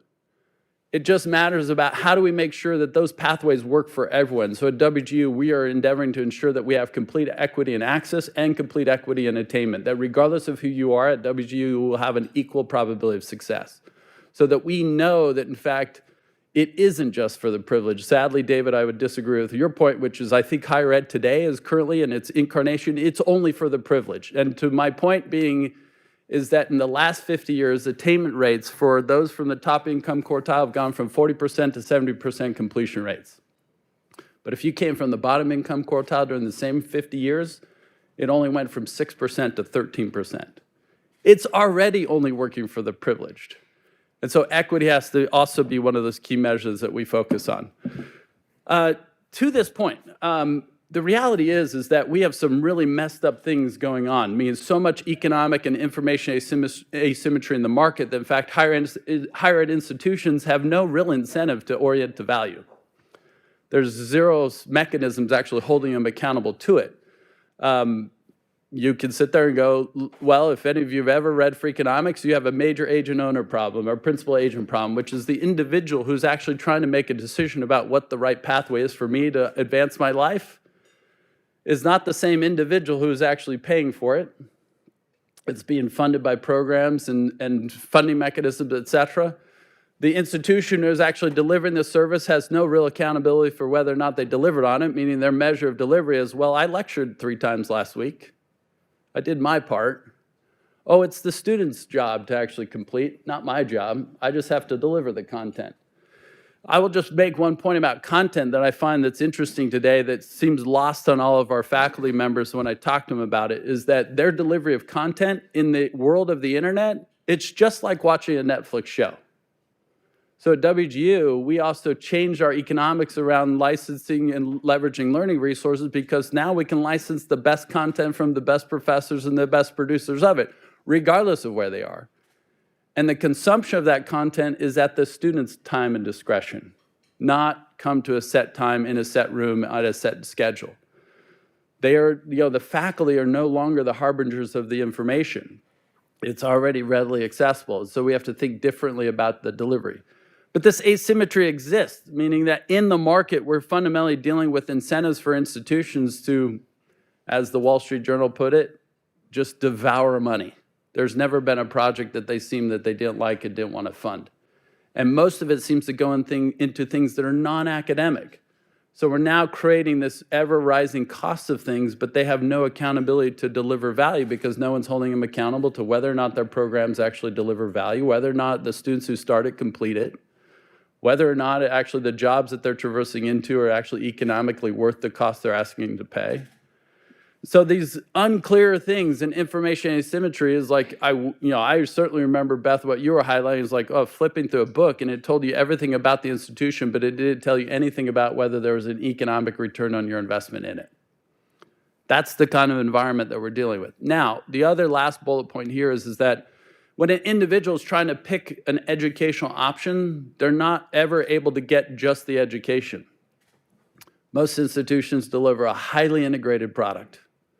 It comes with all these other student life aspects. It comes with social development. It comes with athletics in a lot of cases. It comes with so many other things that end up in one big bundled mass, when in fact the primary value proposition, Beth, you noted 90%, most of the data I've seen or the surveys show that at least 75% or more of the students are saying, I'm going because I want a great job. But you can't just consume the educational need, meaning the knowledge, skill, and ability that I need to get a great job. You can't unbundle that from everything else. There's one other big problem. No one differentially prices in higher education. At WGU, we do, meaning that the cost of actually completing the program is relevant to the opportunity. It's not uniform costs, so that regardless of the program you're in, you're going to pay the same price. So if you choose to be a teacher and you have a low economic outcome, you're going to pay the same price as someone who gets a computer science degree or an engineering degree, et cetera. Where if I'm not mistaken, Preston, engineering graduates can be earning $500,000 and a teacher is going to be earning $50,000. But both of them paid the same price. Why? Because they bundle all this other stuff into it. We do have to start thinking about how do you unbundle this ultimately to get to a point where we can actually increase value. This is simply to highlight what Preston was already talking to you about, is like if you want to see some of the challenges that exist out there, from this data is like 37% of those programs, when you actually adjust for completion rates, they actually have negative ROI. If you actually made a choice on a pure economic sense, like you'd never invest in something that has a negative ROI. It doesn't mean that we intend to infer every point of value that a student's supposed to get out of higher education, but we certainly think that at least should deliver at least $1 of economic benefit, even if there's all the other related benefits. They are certainly seeking opportunity, but they're not getting it. You've already heard some of the challenges. I would say that even if you invest in psychology, or you invested in sociology, or you invested in humanities or anything else, there are programs emerging out there that are designed in those subject matters that are more designed specifically to be relevant to the world of work, that they're also preparing you for that first job. Those are the things that we need to start doing more and more of. Lastly, I'll just share with you how we think about measuring that economic value at WGU. This gives you our best kind of design of what isn't really an algebraic equation, but we do our best. Because one of the things that we think differently about is that we think of a continual learner, not a one-and-done model. And by that, what we mean is any pathway has to actually have a return. We don't have just single credential bachelors. You also have master's degrees. We're also developing non-degree credentials. That regardless of the credential we are, by the way, just to be really clear, we are in the completion business, meaning the promise of education can't be consumption of it. It has to be completion. If you start it, you complete it, and having completed it, it leads to opportunity. So we actually have credentials. They exist in higher education today. You should actually measure the value of every credential that's incremental. And so we try to focus on what was the actual earnings of the student before they complete that credential, and what can be the reasonably attributed economic gain of having completed that credential for that individual. So we have a really, really tight attribution window. We only look 2 years after graduation. We certainly could argue for 4, but what I would never argue for is 40-year attribution window that I saw out of some of the Georgetown Center for Education Workforce. You're like, 40-year attribution, that would be like, I don't know why it is, but we still like referring to like, I graduated from my master's program 25 years ago, but people still like to put in there as if anything I'm doing now I learned when I went to business school. You're like, are you kidding? You're like, I've done a lot of things in the last 25 years. So we keep a really tight attribution windows, 2 years. So we basically look at the income gain 2 years after graduation relative to what you were earning before and the remaining years of your life until 65 with no inflation adjustments. We just say, for simplicity, we just say, take that aggregate economic value of having completed that credential divided by your individual total cost of completion. One of the biggest challenges we have in this regard is it is a pain in the neck to get actual usable information to do this calculation. We have partnered with Equifax. I know David a lot, having talked with JB Milliken and the UT systems, like they're doing similar partnerships with that. There's PayScale out there, there's others, that you can get anonymized data about individuals from IRS and Equifax credit reporting that then can directly attach to an individual that is known to have gone to a program at WGU in the specific program. So we know that the income of this individual is related to this same individual in this program at WGU. We know then the actual median cost of completing that program so that we can do a calculation of what is the incremental or the multiple of return that every student at WGU has across every program. Now, you might not be surprised by this, but our teacher preparation programs are in our School of Education. Those have about a 10 or 12x return on the cost to complete that program. By the way, one of the real challenges in higher education for teacher prep in particular is that you have state boards of education who demand these really, really high standards for teachers, so that it's nearly impossible in the state of Utah to complete a bachelor's in teaching in 4 years.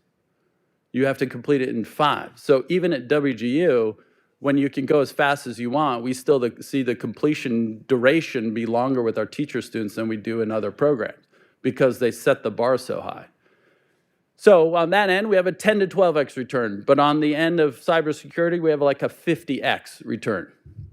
They also pay a higher price to complete theirs versus our teachers do, but there's such market demand for those jobs, we have a 50x return. Our kind of median across the whole of WGU is about 23 to 25x return. And that's true both at a bachelor's level and a master's level. We do the same measurements for our non-degree credentials as well. So for every one of those, we're fundamentally trying to measure whether this had economic mobility as an outcome. Okay, last thing I'll just say before I'll end is that we know that economic return is not the only measure of education. But I'll just posit that it was actually the fundamental one that we as a society actually started with in the first place. That in fact, when you thought of the Morrill Act, if you actually think of the Higher Education Act, if you think of the GI Bill, if you think of anything and everything that says we owe funds, everything else says, actually we're assuming that in fact you're going to traverse that thing that we're going to fund and then get activated into the workforce, for which you will have an economic benefit, for which there will then be positive externalities. That's the actual assumption I think most everyone makes in terms of establishing policy, in terms of establishing funding mechanisms. Everything else says, well, we know this works, and all the data is there. Meaning that even that $1 million promise of education is like, it's still basically selling to individuals to say the economic benefit is there, you should invest in it. But what's weird is we've made no endeavor to hold anyone accountable to it. We've offered no data sources to make it possible for institutions like us to do that on a consistent basis. And there's absolutely the truth. I love what was also shared around. If you take one metric and you index on that, you can create a lot of bad behaviors. Simple one I like to point out, I certainly could increase graduation rates at WGU if I started having selective admissions. You can game that one too. But it's a really important measure. Now, it's not the only measure we use for measuring value at WGU either. We focus on other things. Overall engagement scores. We do a lot of surveying with Gallup. We do a lot of surveying with Harris. We do a lot of survey with PayScale and others.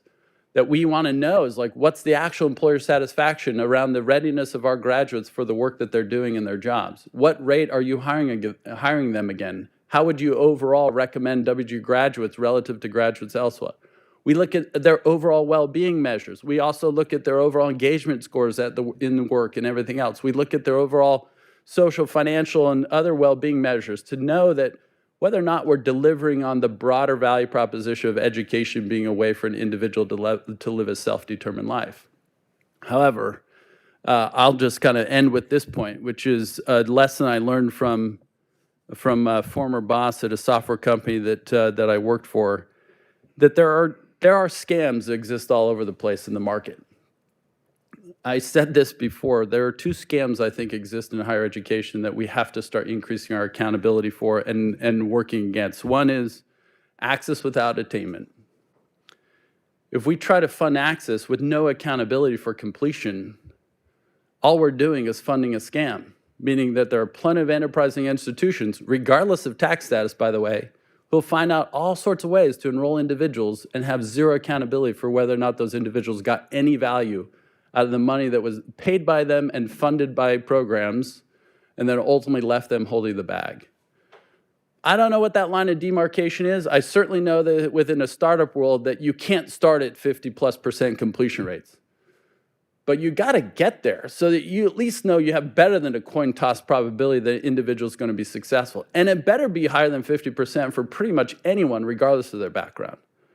But if we only keep funding access as somehow being the kind of golden key to education, we're going to end up in a world of hurt. We're already in it. I would also argue, by the way, the IDR programs or even just federal loan programs itself, it mostly is saying, like, no, don't worry, you're not going to hold the bag for if it doesn't work out anyway. What institution on the planet is going to have any incentive to actually hold themselves accountable for delivering value? None. You can get that sociology degree, get that psychology degree. It's like, don't worry, you won't have to pay back your loans anyway. The institution's like, oh, I'll just raise price, I'll enroll more students. It's like, I got this money flowing like crazy. So that's one scam. The second scam, as David highlighted too, credentials with no market value. No matter the credential, no matter the field, no matter the subject matter, whether it's in humanities and arts and sciences, or whether it's in math, and whether it's in education, computer science, engineering, you name it, you have to design the pathways so that they actually lead to something. Otherwise, what are you funding? You don't want an individual to be underemployed. You actually want them to be employed at the level of skill that they possess. But you have to increase the accountability for ensuring that the credentials that you're offering actually deliver market value. That is also a scam if it doesn't. So the lesson I learned from this, a boss of mine, was simply this: activity without results is meaningless. I'll leave it there.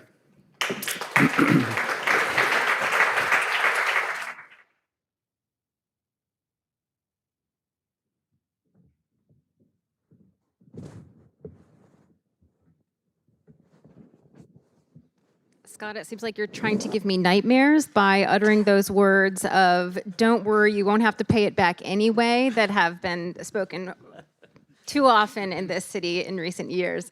But thank you so much for your remarks. Yeah. I'm thrilled to have you here as representative of Western governors and to be able to really briefly celebrate what it is that you all do in the context of creating value, because, while I don't think that every institution needs to look like Western governors, I think that the entire system would benefit from taking some inspiration from some of the steps that you have taken to put value at the center of your mission. I want to highlight, you talked about the differential pricing across majors, something I've advocated we do at institutions for many years, but really a seldom used practice at more traditional institutions. You use competency-based education, which is a tremendous innovation in the field. The question is, why have you been able to do this? Why has Western governors been able to do this? And why don't we see more institutions doing this? I don't think we see more doing it because of all the buttresses that exist that sustain the current model rather than allowing them to disrupt. Meaning that, just contemplate this for a little bit, that 19 governors provided all the funding and the platform to create a new nonprofit institution in in 19 states where they already had a complete public system of higher education. I think there was just simply a realization on their part that the likelihood of them being able to develop within an existing institution or existing system something that thought about education entirely differently was near zero, if not zero. And so I think somewhat, even just starting with the simple premise that if you put the student at the center as being the primary beneficiary of everything the institution does, it actually starts to force you to think differently. And when I say buttresses that prop up the current models, like that doesn't exist in most of those systems. You're not rewarding faculty for student outcomes. They're mostly incentivized around what kind of research you're doing, how well you published, how well you're cited, et cetera, how are you advancing your field. That's what they're rewarded for. You're actually not rewarding kind of the student services, et cetera, for that model because no one takes accountability for the program traverse. Every faculty is organized around a course. We're organized around programs. So that's a different model. You do have a broader economic system, meaning that in reality, you only have about, at most institutions, about 30% of their budgets are actually academic in nature. So then makes you wonder, what are all the actual beneficiaries of the other 70% of the budget?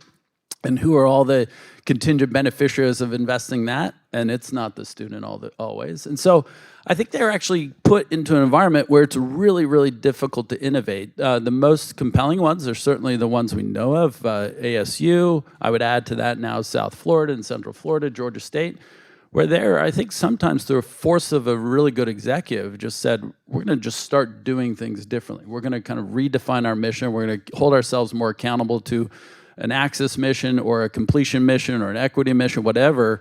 And some of the stuff like this, you start seeing being elevated in terms of where their focus is on driving impact and results. And then they start lining all the budgets and the operations and the metrics behind that to support it. I wish there were hundreds of those examples, not tens of those examples. So you talk about the buttress that's in place to maintain the status quo. What role do you think the government should play in promoting value, being at the center of the mission for institutions? I think the biggest thing, and this is it's certainly more of a dream than even a hope, but I think what's really important is that you have to create an environment where innovation can actually exist. There's one lesson I remember, of the many lessons I learned from an experience of working at Amazon, is when you hear Jeff Bezos talking about something they're inventing or doing differently, he said that you have to be willing to be misunderstood for long periods of time. It's not like regulation creates an environment for new innovations to be misunderstood for long periods of time.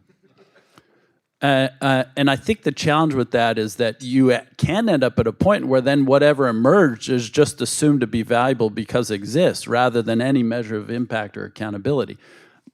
Point out the higher ed system is like, well, why are we not holding publics and nonprofits accountable for value? Like, well, we give them the hall pass on like gainful employment and everything else. You're like, wait, why are they getting the hall pass? Well, because, we got these legislation and regulation in place that gives them that.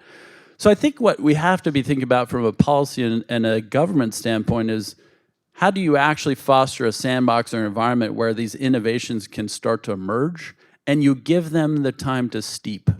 I'll just reference one other thing back to WGU, is that our graduation rates aren't what they are now was not what they were. It took us a long while to get all of our things working to where we could see completion rates, approaching 50%. They were, just 7 years ago. I think our overall completion rates were still 40%. We're now like 55% to 65+% at the master's level. And when you consider that, by the way, with our student makeup, the enrollment makeup, like that's miraculous, honestly, compared to like we're operating near public flagships, but we have a very, very different enrollment makeup. But that had to take time. It wasn't going to happen in 4 years. It wasn't going to happen in the duration of any representative's tenure or a president's elected office. And here's the problem, which is you have regulation come and go with administration, and everyone decides that they're better at doing it. And so it just keeps changing what support you have for that. At least from the state level, that's where I think this actually is really interesting. States can do a lot of things to basically say, we're going to invest in an environment where new institutional models, new practices, new funding models, a whole bunch of other things is going to have at least a decade to steep, because it may fundamentally shift the next generation of experience. And that's really hard to do. I'm certainly persuaded. I'm persuaded by a pretty good argument was presented even around from the venture background, which WGU certainly was a venture-backed kind of entity, even as a nonprofit, is that regulation is the friend of the incumbent. Maybe we need to start thinking differently about regulation, which is how do we have regulation start to become the friend of innovation?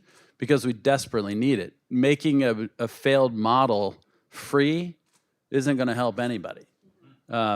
It's not working. If you want to just make privilege free, that's not going to work. And so that really worries me. And so can we flip that script a little bit from a government support regulatory standpoint to say, what are the things that we'd actually put in place that would foster experiment, foster innovation with accountability standards, et cetera? Some of the friends that we've worked with out here, we love that notion. It's like we are even perfectly happy to have WGU and others like-minded institutions like us to start carrying the banner for accountability because we're comfortable with it, with the expectation that carrying that banner of accountability will start to trickle down to the institutions that exist, and that therefore you actually may have a tidal lift of all boats. Yeah. We hope. Can I push you to get a little bit down into the weeds on this? I know we've got a lot of wonky, data-minded folks in the room, and I know, WGU is committed to innovation. There must be places where you would like to change the model that you're providing to students because you believe it could create more value, but you're likely constrained by regulation or other things. Where are those touch points where you're getting stuck? Well, I think some of the biggest things are certainly there are conventions like the credit hour that are legislated that competency-based is not. And so just give a very stark contrast out there. You'll have plenty of people talk about the skills-based future of learning and work, but you'll have no advancement of regulation or legislation to actually make that possible. And so most of those who are doing the skills-based kind of future of stuff, you're still running into conventions like credit hour, term, time, just like, or even things like in a distance ed world, like regular and substantive interaction. Just take regular and substantive interaction. What counts under that rule for a place-based institution, not online, is a faculty member delivering a lecture 3 times a week. But my point is, if I record that lecture, which by the way already is because the best content producers are actually recording all their material, in an online context, a student watching that when they want to watch it, getting it the same way as students sitting in a lecture hall, regular and substantive here in a lecture hall, not regular and substantive online. That's an example of you got regulation that's just propping up a conventional model when your online experience wouldn't be like that at all. But if any of you want to keep renting DVDs, you better hurry because Best Buy is now out of that business. Netflix stopped doing it. Maybe there's a Redbox near you still, but that's what that feels like. A credit hour is another one, or term-based. Think about the fact that if you have now over 40% of students who are over age of 24, they're all working learners, they have all these massive demands on their time. What does a term really look like for that individual? Maybe you should start measuring full time on the basis of credit acquired or skills acquired, which is, well, how much are you actually acquiring in a certain time set? But it doesn't matter how many days you're in a seat or how many weeks you're enrolled at an institution. It just means how well you're doing in accumulating skills. And if that could be the measurement, certainly credit hours is a silly one generally in terms of that's a measure of learning. It's still mostly a measure of time. So those are examples. The other one I would just highlight is credentialing is changing. Bachelor's degree is codified even down to the 120 hours. Kudos to BYU Idaho for getting a 90-credit bachelor's out there. No offense to all the general ed, but sometimes you're like, yeah, let's start unbundling that credential. And that's why even we wouldn't even have credentials today that are short-term Pell eligible, but we know that we have to start thinking about funding and financing for credentialing models and duration of credentials that's different than a bachelor's degree. Because not only do 18-year-olds need education, so do 30-year-olds, so do 40-year-olds. And they're going to be acquiring those through a lot of different providers that have zero interest, by the way, in pursuing accreditation. That's one of the one things I joke about now is you get to pay to be treated that way. Where else do you get to be tortured for pay? It's weird. So I think that's another example where legislation has to start thinking about credentialing and pathways and journeys are going to be rapidly changing. And how do we create a sandbox of innovation to allow that to occur? And you can almost stand up in those new dimensions. You can stand up the measures of accountability for outcomes rather than what it looks like, the process you follow, all the faculty use, et cetera. Those are all input kind of legislations. Well, how about we start increasing the outcome responsibility instead? Yeah, I mean, that's the tension, right? I feel pretty convinced that there's not enough innovation allowed for in the status quo, but the risk, of course, is we lower barriers to what institutions can be doing when we end up with something that, nobody believes in for a while, but then it's actually because it's not very good, right? So how do we manage that tension? Well, it may be weird to say this, but, one of the benefits is like, well, if you increase accountability for delivering value, that's probably the best form of consumer protection. Instead, we have all the focus on input models as a form of consumer protection. You have to look like this, your process has to look like this is what the credentials of your teachers have to have, it's everything, and that somehow is going to protect it. Or that someone at some unelected individual in a state has reviewed your process and said you're authorized to operate as an education institution at state level. Like, how about we actually went the other way and just said, actually the best measure or the best protection for a consumer is that you're entirely transparent about your outcomes, you're audited on that regularly, you have to report on it consistently, you have to be entirely transparent about the cost of attendance and the likely economic outcomes. Like, these are very different things. Freaks an institution out, by the way. As soon as you show up and tell someone that says, by the way, we're not actually sure whether you're worth anything, so we want to test it. And then they'll go, but this is anyway. The tension, I think, is I've just got to say one thing I found interesting to me is that if the value is indicted that institutions provide, the argument or defense will then go to, well, it's about citizenry. And my argument is like, you've never seen an engaged citizen who didn't also have a great job. But if the citizenry argument doesn't stand up, they go, well, we're so important to the community. And I'm like, wait, what? Like, who's your beneficiary in the community context? Is it because you're operating like a mini city within a broader geographic area? Like, I don't get that. Because at the end of the day, you're still charging certain individuals to have that community exist in the first place. Mm-hmm. And you have this massive disproportionate cost on individuals, including on individuals who aren't completing, who aren't receiving that benefit, and yet they're left carrying the debt. So how do I deal with that tension? For me, I think at WGU, we simply just focus on those key results. It said, I can't solve it for everyone else, but at least at WGU, we can increase the likelihood and near guarantee that if you come here, you're going to complete. If you complete, you're going to get a great opportunity, and that's going to work for everybody. I think we can do that more and more across all institutions, or for that matter, any alternative credential providers too. There are plenty of providers out there who are just selling consumption of education and having no accountability for whether or not it translated into any value for the individual. Yeah, I'm sort of hearing, there's a sense that if your business model looks familiar, it doesn't really matter if your outcomes are good or bad. We still kind of give you a pass. Yeah. But if you look different, we're going to be skeptical regardless of the outcomes that you produce. Yeah, it's somehow you get lumped into like, oh, bad actors. Like, let me be really clear. It's like the for-profit entities, they were bad actors, but they played by the rules that already existed. And if you think that the nonprofits and publics are playing by any different rules, you're wrong. And you just have to look at who's selling consumption of education versus who's selling completion and value.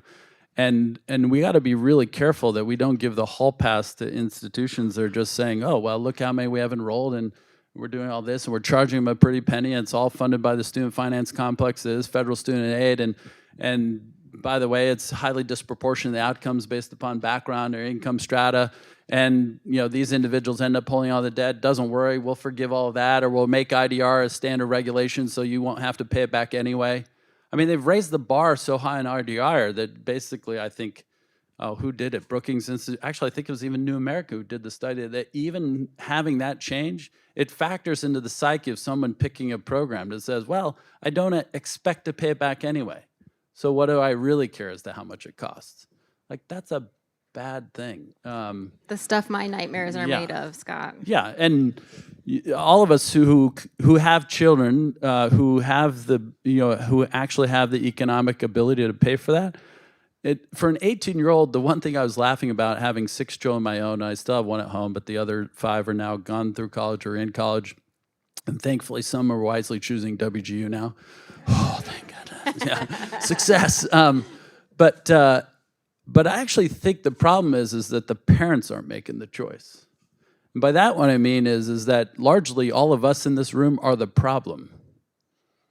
Because if you left it to the individual 18-year-old, they might start looking at those things and saying, if I ignore what my parents told me about their student life, about their coming of age on the campus, about their fraternity, sorority, about the athletics and all that stuff, and you really distilled all of that down to like where you're going to increase the likelihood that you acquire the knowledge, skill, and ability you need so that you can actually realize what you want to do in terms of your vocational identity, they may choose very differently. But instead, we culturally perpetuate the, oh, this 18 to 22-year-old Hollywood experience, like this is the most amazing thing you can do. And don't worry, son or daughter, I'll write that check. Because we're not paying for the education, we're paying for a coming of age experience. And that is a privileged experience. I think that's right. At this point, I will invite those of you in the room here with us today to ask questions of Scott.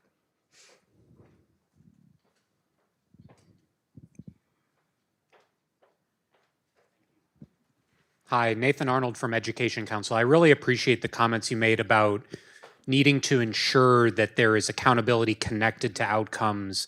And I was curious, when you were talking about that in the context of innovation, you used the example of Amazon and needing to be able to make mistakes in that innovation. And I think when we talk about removing regulations to allow for innovation in a private sector context like Amazon, we don't typically think about that in a context where we're giving out $100 billion in taxpayer aid every year.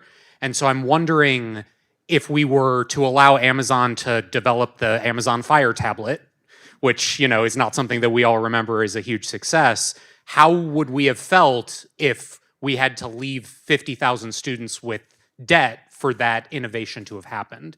So I'm wondering, how do you allow for the innovation in a context where you don't necessarily carry through a Title IV eligibility before you have demonstrated that the innovation actually does provide value? Yeah, I think I would turn to market forces here. I've often thought about this exact kind of question, which is I actually think there's greater accountability from a market forces around the venture capital world of things, because in similar manner, there are tens, maybe not 100 billion, but there are tens of billions of dollars actually dispersed annually into startups. And there's an expectation that those startups that are actually successful, through the rounds, they're actually getting more of the funding. The ones that are working, they're actually getting more of the funding. And so if you actually apply this kind of stage-based investing or the stage-based innovation to the world of federal funding, it could be really interesting. That just says, like, for this time period of the next 3 to 4 years, these are the milestones and outcomes that we expect.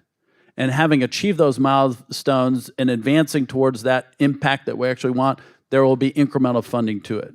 And then there's milestones for that next stage of things. That would be how I would say WGU actually went through its rounds. For the first 8 years, it was like, you know, we were barely surviving. Like, but there was a very interesting thing, federally funded establishment of a fully scaled national teachers college at WGU through a $10 million grant from the Department of Education.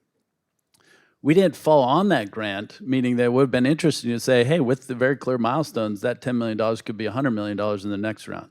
If you're showing that you're actually designing and developing curriculum that's relevant to the future of teaching, that you're also scaling the enrollment and there's sufficient persistence of those students who have enrolled, such that we anticipate your graduation rates will be where we want them to be in 10 years, and here's an incremental $100 million. Well, you can certainly take that 10 and make it 100 million and take that 100 million and make it $1 billion. Like, you could scale that up to where you'd have hundreds of things that you could be investing in, just like a portfolio of venture capital does. And that you're doing it by stages rather than all at once. You don't deploy all of your dry powder and like, oh no, seed A or round A, let's just put $100 billion on something we think is going to be the future. Like, your predictive capability is 0. But you could do it through rounds. So that's one thought I've had to say, I would argue this, which is before we even put federal student lending in place, why didn't we ever look at the outcomes there and go like, wait a second, maybe we should think differently about the loan model? Because one thing I love about income contingent financing or risk-based sharing is you have highly, highly variable outcomes in education When you have highly variable outcomes, you never fund it with debt. You fund it with risk-based equity. You fund it with risk-based financing, meaning that, you know what, there's a lot of downside risk for these individuals. Maybe you need to figure out a way for the institution to provide some insurance against that. Maybe you need to figure out a way for the actual capital and the underwriters to actually bear some of that risk, such that if you have those highly variable outcomes for individuals, they're not left holding the bag. Instead, we just go, oh, here's a loan because we believe in the $1 million promise, and don't worry, it's going to work out great for all of you. Actually, it only works out great for about 60% of you, which are highly concentrated in the top 25%. It's really weird. Like, it's not a market-based kind of model of funding innovation. So that's some of the examples I just think of as we did some things backwards. Like, we never even asked the question up front when we implemented the student finance complex. Okay, I think we're going to call it there. Scott, thank you so much for being here and for your remarks today. We're going to take a quick 5-minute break, and we will get started with the second panel at 1:35. Thank you.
For our final panel.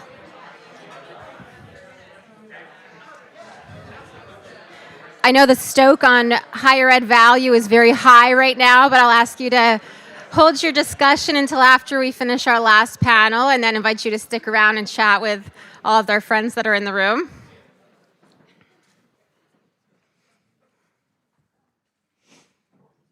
Okay, so thank you for returning. I want to introduce you to our final panel, and I have to say today has been a lot of fun because as I look around the room and as I look to my panelists, I see an awful lot of friends, and this panel is no exception.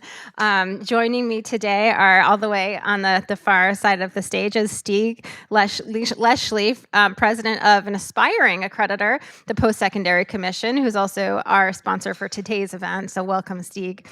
Chance Russell, economist and policy advisor with the U.S. House of Representatives. And Raj Jarolia, who's not on my list, but good thing I know you anyway, who is joining us from the Department of Education. The Office of the Economist is the Office of the Chief Economist. So thank you. So we've talked a lot about the notion of value in higher education, the particulars of measuring and the challenges of measuring value in higher education. The purpose of this panel is to discuss in a bit more detail how does this relate to policy. And I have three folks here who are intimately familiar with the discussions that are happening in the policy realm. So I'm inviting them to share their expertise, and I'm glad that they could be here today to do that. So I want to begin by allowing each of the panelists to tell us a bit about who they are and how they come to this work of value and policy in education, and in particular, where they're situated in this infrastructure of measuring value, thinking about value. So Raj, I'll allow you to go first. Sure, thanks. Is this working? Good. So thanks. I'm Raj Jarolia. I'm a senior advisor at the Department of Education in the Office of the Chief Economist and the Office of the Undersecretary. I'm on leave from my normal job, which is as a professor of public policy and economics at the University of Kentucky. And so I've come to this from a variety of perspectives. For over a decade, pretty much my whole research career, I've studied things related to measuring value in higher education, accountability. One of my dissertation essays was actually about cohort default rates, if you can believe that. So I've been thinking about this topic for a really long time and have published a number of things, worked with folks like Beth and others to try to think about how to apply research into the actual practical policymaking space. And a couple years ago, I guess maybe a year or so now, a chief economist office was started at the Department of Education, and had the opportunity to join and really actually try to engage in a way that was much more practical than publishing in journals and talking to my academic friends. So I'll stop there. Yeah, and I want to applaud the work that you're doing in this office. Raj and Jordan Matsudaira, who started this office initially, have really done some great work in advancing the conversation around value and fleshing out the data to support a conversation around value. So while I am sometimes hostile towards things that are happening in the current administration, this is something that I'm very happy is happening, and thank you for your service there. So Great, thanks. And Chance, would you like to share with us about the work that you're doing on the Hill? Yeah, absolutely. I'm Chance Russell, and I have the pleasure to work for the wonderful Virginia Fox, who is chairwoman of the House Education Workforce Committee. I think I come at this from one, being a staffer on Capitol Hill and all of the dynamics that come from that, but also as someone that is a somewhat recent college graduate, and thinking about the perspective and kind of what I did not know going into college and what I know now directly working in higher education policy, and all the intricacies there. And I think one of the big focuses that we are trying to take a look at has already been kind of laid out today, is that consumer piece, and thinking about a market-driven system that allows students and families to know the value of a post-secondary credential up front, but also coming at it from a system where we are investing $100 billion as taxpayers each year. It's something that Dr. Fox and our members on the committee feel very strongly about. What is that return on investment? And yeah, that is essentially the approach that kind of came from. So. Thank you. And Stieg. Yes. Hi, everyone. So yes, I work for an aspiring accreditor. We're not one yet. If we become one, it'll be 4 or 5 years from now. And if we are approved by mainly the U.S. Department of Education as an accreditor, I guess then we are a policymaker of a sort as an accreditor. And we are preoccupied as an accreditor with what we've been talking about today, which is measuring very well around value-added earnings and trying to build an accreditor around an intelligent approach to measuring value-added earnings. Thank you. So we've talked a lot today about the progression of the notion of value in higher education and how it was non-existent when I was wearing my dragon t-shirt and doing the Macarena, but that we have come a far way, but with still plenty of room to grow. And so I was wondering if each of you could talk about what you believe is the potential for bringing measurement of value into policymaking from your specific perch. Who would like to begin? Go ahead. So as someone that's only been working in Congress and for Dr. Fox for a couple of years, I will say maybe it's naive optimism or not, but I do think that there is a moment here where there is bipartisan agreement on accountability. We had a hearing back in July, and I think if you close your eyes and weren't looking at which side of the dais folks were on, you would kind of wonder, is this person a Republican or a Democrat? Because I think a lot of the conversation has moved beyond to some extent, some of the things that have held, things back in the past, whether that be, the type of institution that's providing the education, the modality, whether it's online. Those are all conversations where I think we have moved, the needle has been moved a little bit, and allows for, I think, conversations that are truly productive. So I do think that there's an opportunity here for bipartisan reform and accountability. So. Go ahead, Raj. That's the other half of that bipartisan Yeah, thank you. future. Yeah, I mean, I'll just agree that I think that we've come a long way. I mean, the conversations now are very different than they were a decade ago. I mean, we're really talking about some nitty-gritty details with a bunch of data nerds in the room about, how do we measure things? How do we think about the temporal nature of things and dynamics? That's very different than a fundamental kind of question of, does value matter? Should we measure it at all? And we were still debating this 10 or so years ago. And so I just want to applaud everybody who's been involved in this and really thinking about that. One other thing I just wanted to kind of point out, and this was brought up in the earlier panel, just to bring up again, is that when we do this, I think this idea, I think Sarah had suggested at first that there are different audiences for these types of conversations. I think that's really important, and I think that often gets lost in some of this as well, right? And so even if we think about just the accountability, like measuring value add for accountability, that's a very different purpose, could be, than sort of the frontier of what we might do as academic researchers or thinking about some sort of cutting edge study on that. I think one of the challenges that we have then is to try to think about how can we converge those two purposes, right? And those are not the only two purposes, but how do we produce things, at scale that are simple enough to be able to be understood and used by a large number of people, while also retaining that spirit of kind of pushing the frontier of the best that we can do given the data that we have as well. And so that's the piece that I think is the next frontier that we need to do. I mean, the conversation thus far has already talked about sort of the simple measures and the complex measures. And I think what we really need to do is figure out how to kind of marry those and come to an understanding of how we and when we use each of those, or are there new things that we can do to try to bring those two things together. I think the emergence of widely available verified wage data is what unlocks all of this. I genuinely believe that. So if the initial goal or the fundamental imperative is to measure fairly and accurately, the missing ingredient there is actually a very mundane blue-collar problem, which is actually observing Johnny's wages.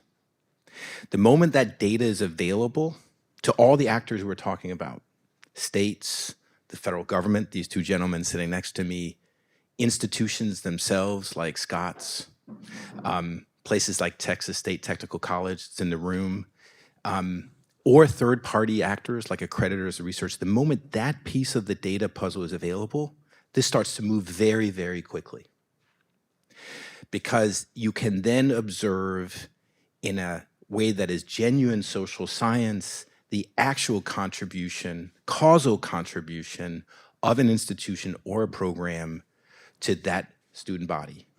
The measurement will then be adjusted very carefully for variations in student inputs, and until you do that, you've done nothing, genuinely. You can then measure entrants, whether they complete or not. And so now all of a sudden you arrive at a point where the measurement is fair and it's accurate. And then I think it really does take off. And it makes the job easier for the two men sitting next to me and their colleagues, because suddenly they can regulate better, because they can observe more accurately and more fairly. Institutions can begin to improve continuously because they can actually know what they're doing. And I actually think that then the demand side of all of this among students can actually begin to take off, because with third parties endorsing fair, accurate measures of value-added earnings, then I think you might get the demand response that so far has been lagging. So I think there's enormous potential for it, Beth, and I think it really does come down to this sort of hiding in plain sight problem of actually watching the wage of the entrant, so then we can measure and regulate from there. Yeah, better data.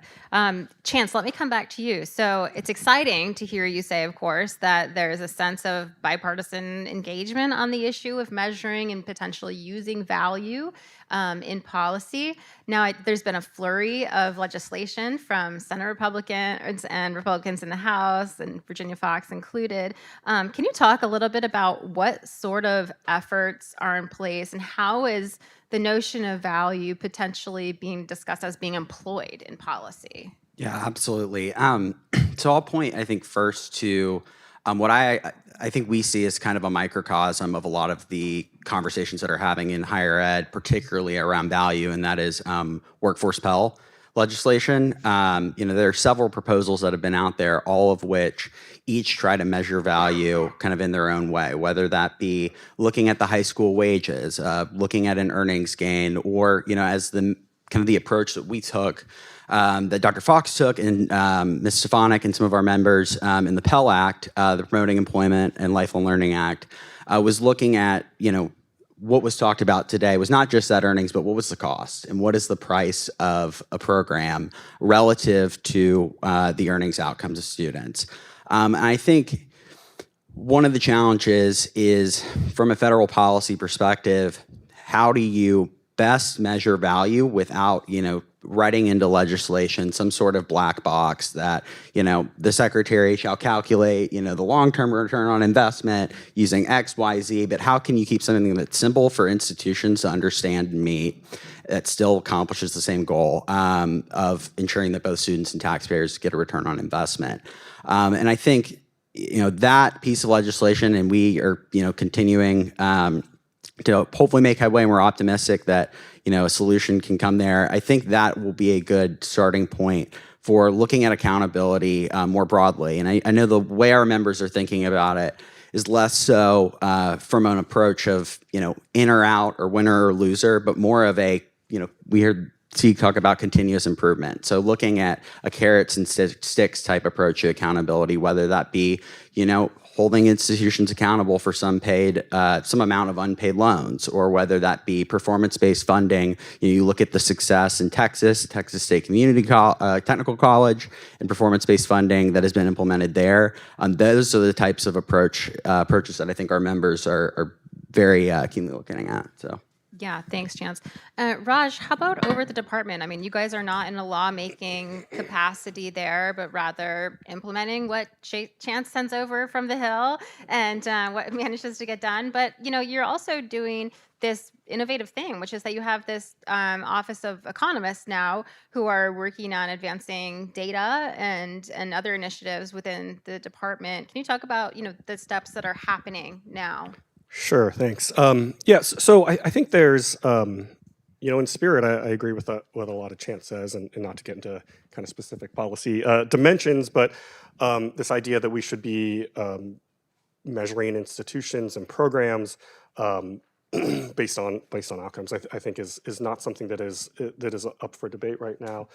In the Office of the Chief Economist, it was really started for a number of reasons. One was to provide a well-trained set of folks who can help support policymaking on the ground, right? And so if we think about a number of the topics that are going on in the administration right now related to higher ed, a lot of them are incredibly complex. And so having a stock of folks and a flow of folks really that can come in and help with these issues, I think is really important. And so, that is part of the office's function. I do want to pivot just 1 minute and say that, like, one of the other pieces of the office that I'm really excited about is actually something else that we've talked about today, and that is about making sure data is available and making that available first to internal Department of Education employees and researchers. But ultimately, I think a lot of our goal is to help make sure some of that data is available to the research community at large. So I completely agree that data, I'm a researcher, I'm an economist by training, data is critical to all of this. One thing that I think a lot of people don't realize is that within the Department of Education, and you'll see this in a lot of the reports that we have, if it's a student-based aggregate report, it's really about aided students, right? So we know very little about students who did not get federal aid or did not touch the federal aid system, and it's about completers. And so that's good. It's better than we've had before, but it is certainly not complete, right? That is certainly not enough for us to make some of these really big, important decisions. So we need more data, certainly. Things like the college scorecard has really advanced our opportunity and our ability to think about outcomes at a program level. You saw that with the GE program files that were released as part of the proposed rulemaking as well. So I think those things are incredibly important, but I don't think we should stop there. And I would encourage everybody here to push the Department of Education, and that's me, but people I work with, to make more data accessible, to talk about what data you need to be able to do things like evaluate programs, think about value, think about student success, all of the things that people in this room think about. We really should be pushing on this. And I think that's a big thing that, why I came to the department was to work on this, was to really make these data available. And it's not just, there's obviously privacy concerns and security concerns that I'm completely appreciative of. But I think for us to really make these types of decisions, it shouldn't just be people within the department who are making these decisions as well. They're doing this research. I would love it if folks like Preston and Sarah and Beth also had access to these data, again, in a secure way that will allow them to also do their analyses in a way that allows us to really engage on a very detailed, high level. I would love that too, Raj, to keep working. Stieg, so, accreditation has not been something that I've historically been super excited about, if you look back on my writings. But I know that you have a really different idea about accreditation as a vehicle for injecting notions of value and accountability into the system as it is today. Can you talk about why that's the channel that you're interested in taking? Sure. And Beth, before I do, can I just, because I think it's so important, just echo a couple of things that were just said about what happens to public policy and regulation when the data improves. So Absolutely, yeah. just tied across this morning, so Texas is in the room.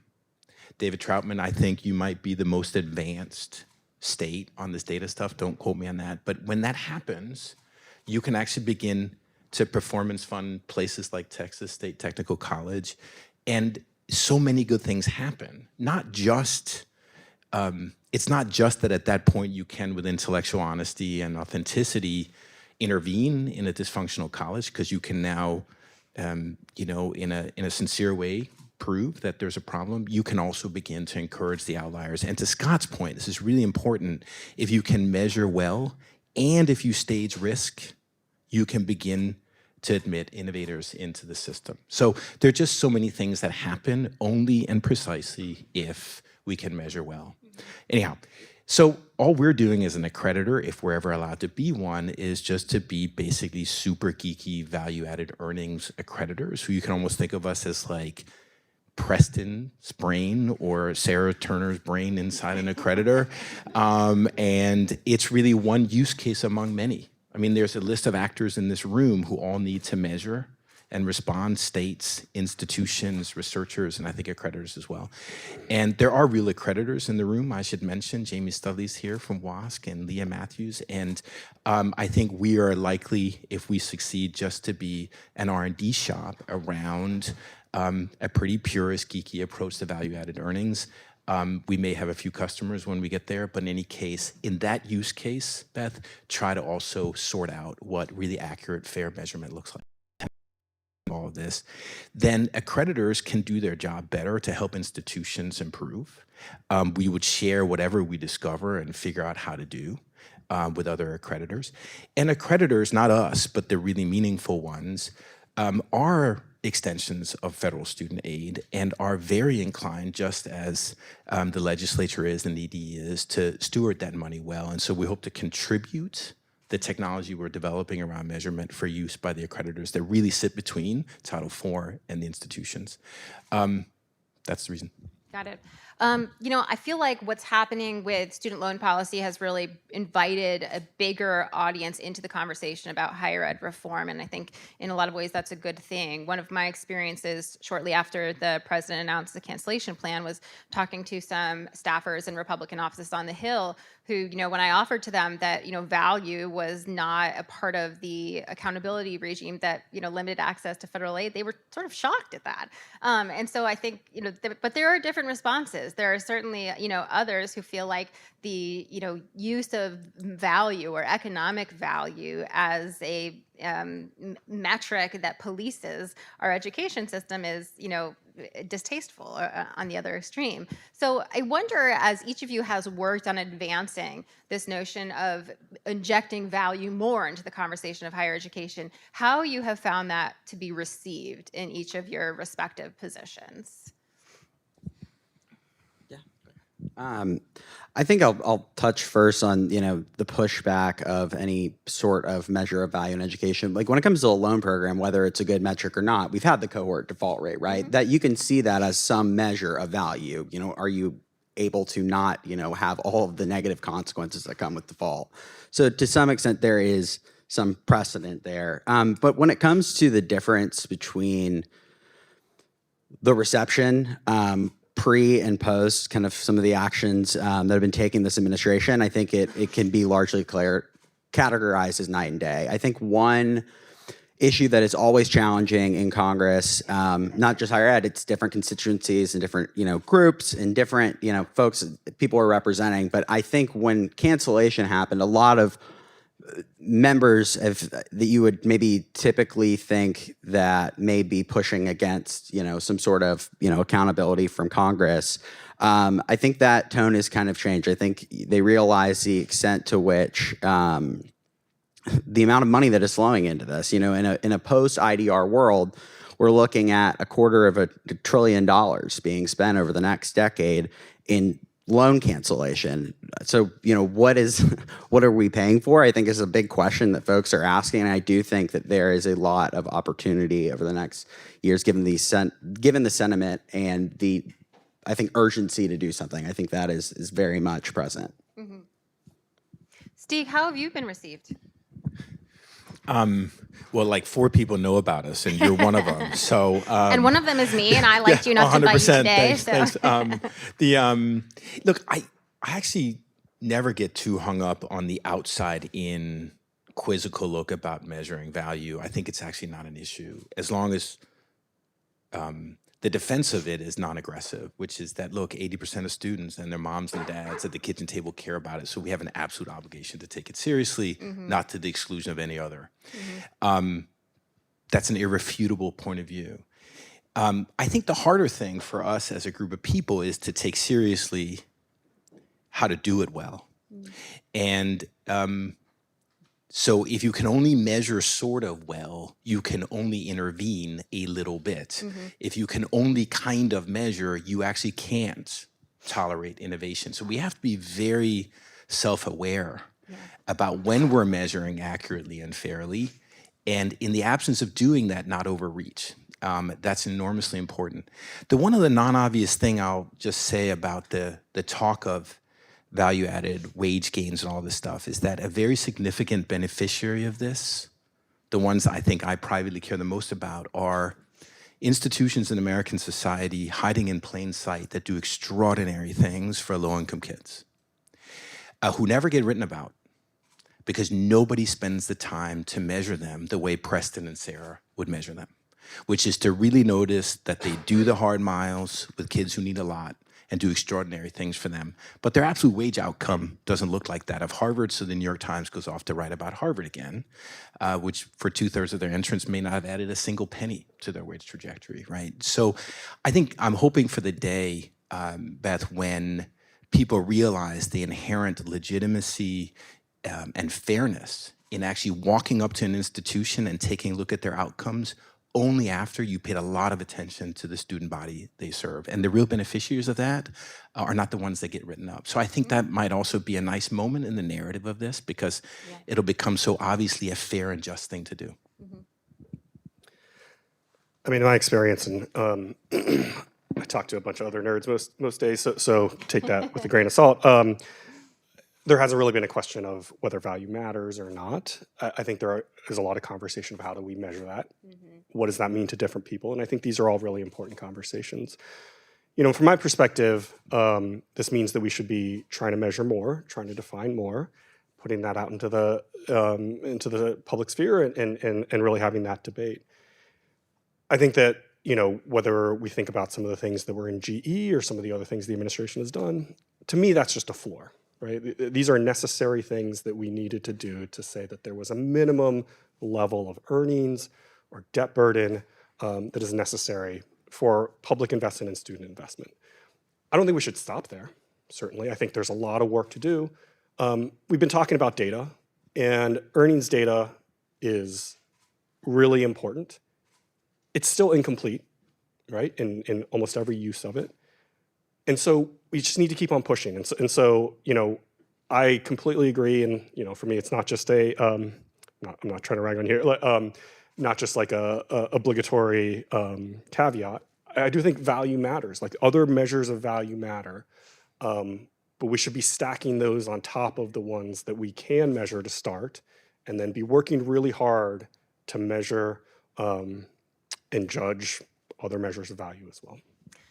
For a long time, access was the buzzword in education. As was mentioned earlier, I think Scott raised that issue. And when we talk about changes to the accountability regime or injecting notions of value, what happens is that there's a pushback from the idea that we're going to be necessarily limiting access in some way by calling out institutions that aren't performing, calling out programs that aren't performing. There may be students who no longer have access to an educational opportunity that they would have otherwise.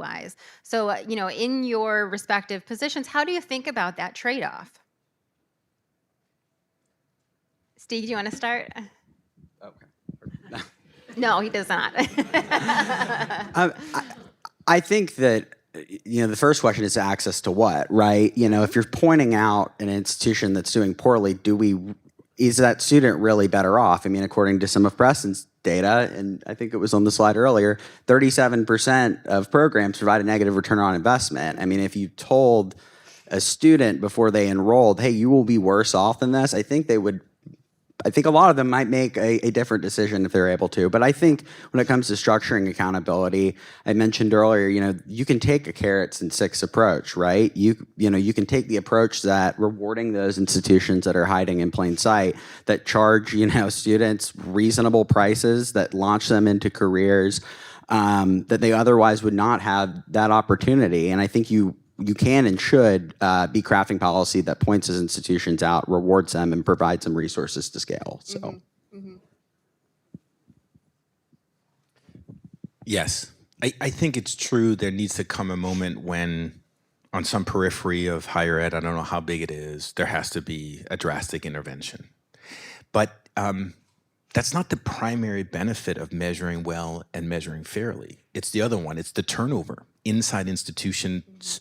It can be done, and it will be done if institutions themselves can really measure where they're creating economic freedom and safety for students, because it's what students want. And also, again, if you get the accountability, if you can measure well and fairly, and if you're sensible about staging public resources, you can then also shelter and invite in innovation, which will create further improvement. So I think the primary reason to measure well and fairly is actually to get regeneration and innovation and new supply. Yeah, I don't have too much to add here. I mean, I agree that access matters. We did some analysis related to the gainful employment accountability rules that show that, most students, the vast majority of students, have a variety of options available to them, whether that's locally in the same field, state, online, other things. And so I think access is incredibly important. I do think we need to ask the question sometimes, if students don't go to an institution where they're very unlikely to make a good wage, they're burdened with a lot of debt, is that better than going at all? And so I think access matters. I think we also need to set a floor for the types of institutions that all students have access to. Great. So how about the mechanism here? So we've talked about a few different channels for injecting value into the policy regime. Stieg is focused on a particular one, which is the accountability or the accreditation system. Chance on the Hill, we've had a few different proposals. Wage minimums for access to federal aid. The department is working on gainful employment. What's the best way or best ways? If you had a magic wand, what's the manner in which you would say this is how we should introduce value measures into the overarching policy that we have for higher education? Yeah, I had mentioned risk sharing earlier. I think that is an approach, and if you're thinking about the political dynamics of Congress coming in saying who can and can't be in an institution, whether that is a right and just policy or not, it is more difficult than, I think, saying to an institution, fine, you can offer this program, but at the end of the day, if students aren't having those outcomes, you may be financially responsible for some of that. But I also think if I had a magic wand, I think if a lot of our members, and Dr. Fox in particular, had a magic wand, it would be upfront price transparency. We talk about measuring value. Cost is an important piece. We have no idea what it costs to go to college. Students don't know. The federal government doesn't know. We have, some measures of average net price, but when you have an average doesn't tell you a lot when you have swings of 20 to 90,000, and yeah, you could be somewhere in the middle on average. So I think upfront, transparent pricing of degrees. I think it would do a whole lot if students knew exactly what the entire cost of a program was before they enrolled, not just that, hey, tuition next year will be $15,000. I think that would allow them, students and consumers, to make better judgments in terms of what is going to provide them a return on investment. They actually knew up front what they were getting into, and I think from a policy perspective, it makes it a lot easier to assess the value of a program. For instance, if you're looking at it like a financial investment and you want to look at the price versus the earnings gain, you should probably know what the price is. So I think that would be helpful. So I'm going to harp on the data piece again, and I do want to just provide the comment that research suggests, and I think a lot of people have personal experiences that reinforce this as well, that the data is rarely sufficient to kind of really move behavior by itself. And so I do want to just kind of throw that out there because I'm going to now turn to all the other data that I think we need to release. But it is, we often need, especially for students who need a lot of help, more than data to help students make informed decisions. So, as I mentioned before, I think we should be producing a lot more data on ways to measure value, other measures of value. I would love to see the federal government do it. I think there are challenges with that, however. One is data availability, certainly. Another is that it can get confused among these different purposes, right? So if we have something, for example, like the college scorecard, which is largely created as an informational resource, and then you have other sources that might produce whether it's earnings-based or other type of measure-based value data, people might get confused about that. So I do think there's this challenge about putting too much data in the world and kind of confusing the consumer, whether that's students, institutions, whoever that might be. But I would like to see us try to push again to measure value. Maybe that's the research community that's doing that. Maybe it's states that are taking the lead on this and putting out a lot more measures of potential value and seeing what is actually helping students for a variety of reasons. One could be going to the field that is most productive to them. Another piece that I think is often lost in a lot of these conversations when we talk about data that's put out, we often think about things like means or median, some sort of measure of central tendency, but we know that the distribution really matters. I think we should be doing a lot more that says, and again, this is really hard to do, but says something about, here's the probability of an extremely negative consequence happening to you in this program, right? And we can define that in different ways. It could be default, it could be bankruptcy, having poverty wages, whatever that may be. We also need to do a better job of not just providing other measures, but the way we present those measures. And again, I think kind of the risk associated with a lot of these programs and institutions is something that just needs to be pushed on a lot more. Yeah, great point, Raj. Now, Steek, I won't ask you to comment on risk sharing or anything like that. I want you instead to make the case to me why accreditation is the way to go here. Why is this the way to move forward value in this moment today? I mean, I think if we, first of all, we're not an accreditor. If we become an accreditor, I think we just get to exemplify one more time, Beth, a kind of relatively non-controversial, honestly, ideal. And I'm going to take a minute just to describe it and then work backwards to the reality and the day jobs of the people on the stage. But we as an accreditor or any observer or regulator of an institution of higher ed would actually try to reach for a pretty identifiable bit of social science. Your job is to walk up to an institution or a program and try to assess their causal contribution to the wage trajectory of a student. Right out of the gate with our friend Preston, the basic mechanism is described. It's essential you, first of all, have a highly reliable description of the alternative for that student. And in a data-rich world full of empiricism, that's a counterfactual native to an actual student. You need to observe that student's wages and you derive an immediate wage gain. And that is specifically the causal contribution of that institution to that student's economic future, and you compare it to price, done. This is not hard to do. Economists up and down this block can do it. Raj Chetty is doing it right now because somehow he got the password to the IRS database. I don't know how. And this is simple, straight ahead causal assessment. Now, what are governments to do? And we as an accreditor, Beth, if we're allowed to do this one day, we'll have a small number of institutions, we'll have enormous amounts of data on that institution, and we're building a accountability model that can only function in like Texas and 3 other states where we can actually get the wage data. So we'll just be an exemplar of this sort of thing. What we want is then to move governments towards where I think Texas is leading, towards the best possible policy in the best possible data environment. And then back to Raj and Chance's job, which is one I really admire, but also a perilous one, which is you're supposed to adjudicate this, you're supposed to regulate this, but you can only go as far as the data will allow you. So I don't think I'm saying anything new, Beth, but I think there is an ideal here, and I just want to say I think it is actually very much within reach if all the actors we're talking about can get verified, detailed, complete wage data. Great. So that leads me into a question I'm actually going to bring into the discussion from online. One of our watchers offered, how can we address privacy concerns when it comes to data collection? Is it possible or just a constant tension we will wrestle with? So this is the perpetual issue that constrains us from improving data. Thoughts from the panel? Yeah, I mean, this is a huge issue, obviously, for what we've already done thus far and what we hope to do in the future. I'm not a privacy lawyer, and so as a researcher, I'm always trying to push for more data access and trying to think about data and maybe sometimes don't always fully appreciate everything that has to do with this. I think there are ways that we can move forward in the future related to program aggregation, as was mentioned before, aggregation across years.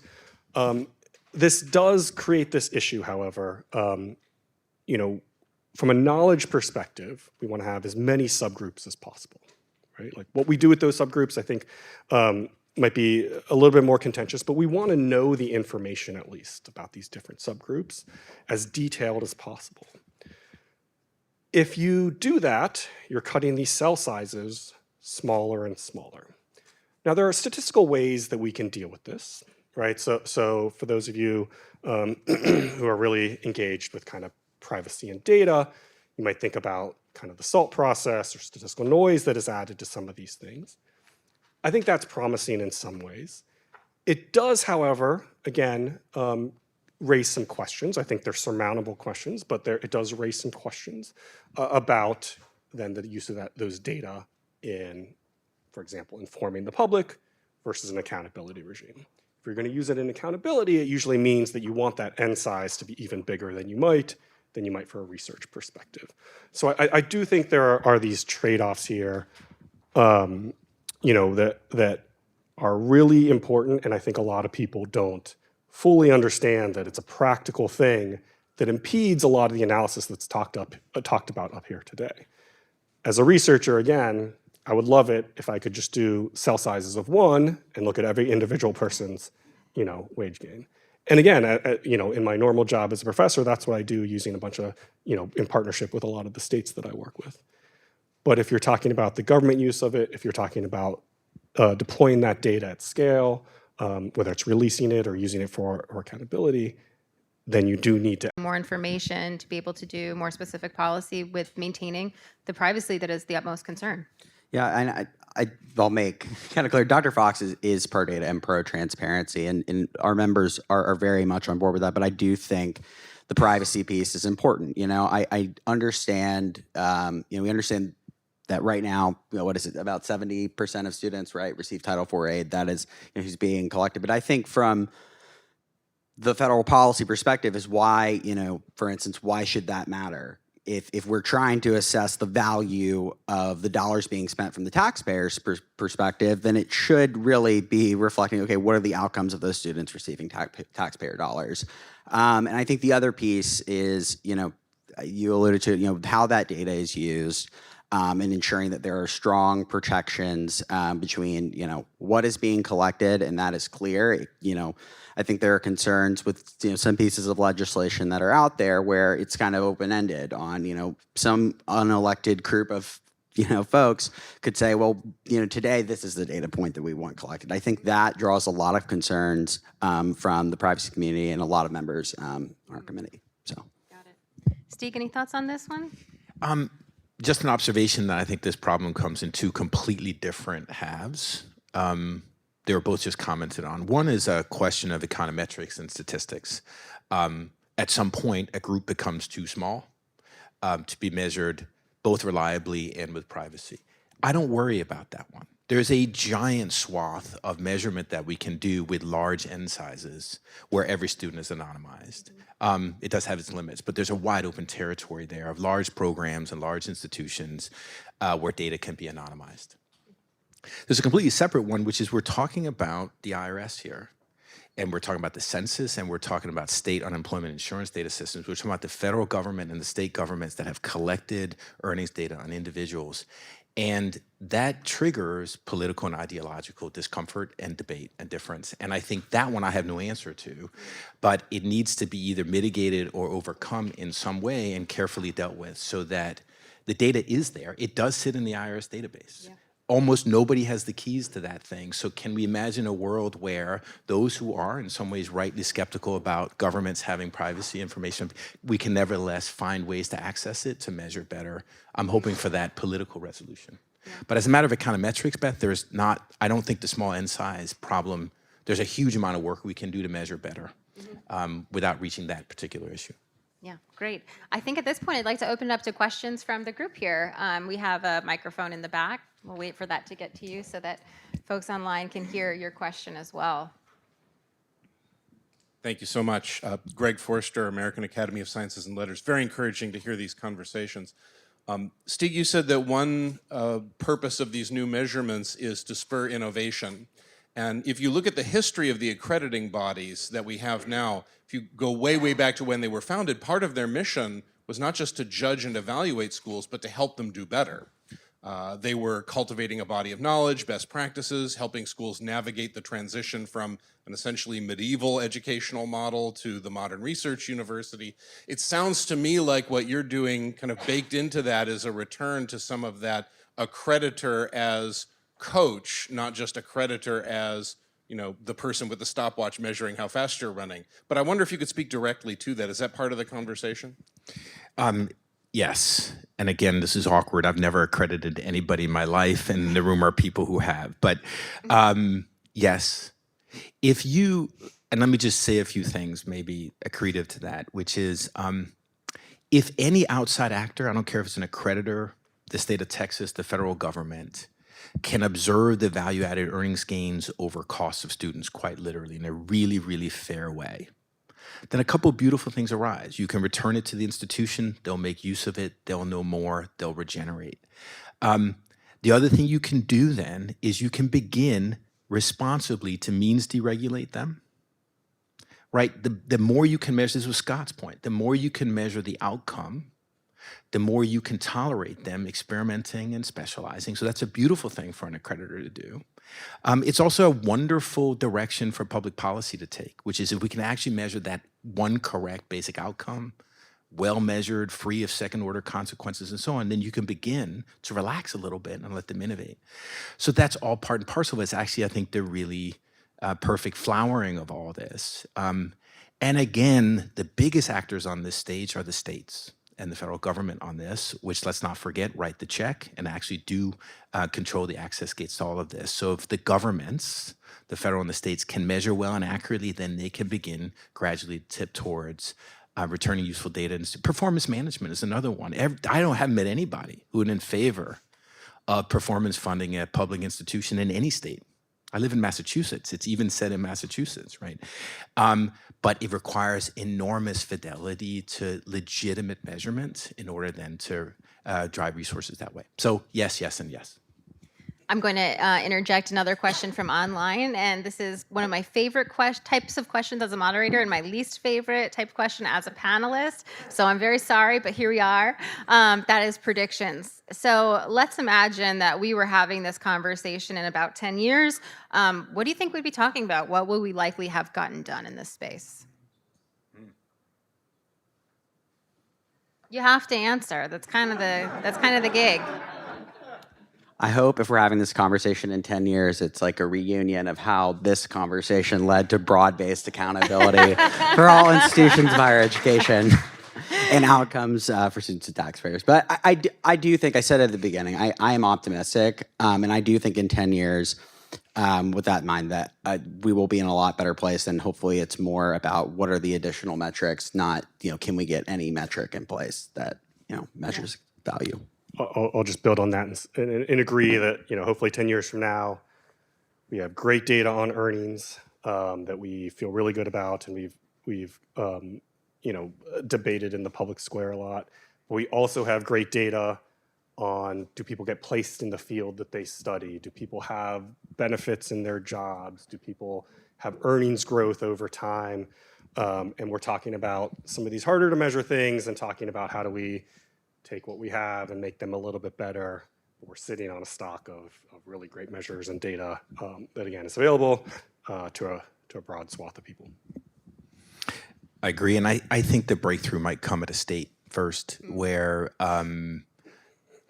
Texas is on my short list, and others. There are some where I can imagine in 10 years a model state higher ed policy regime that measures well, that tolerates innovation in responsible ways, that creates performance funding, that starts to turn over the sector and guide it towards this place. But so it may arise first in a state. Yeah, I'll look forward to hosting that celebration chance of all of our successes.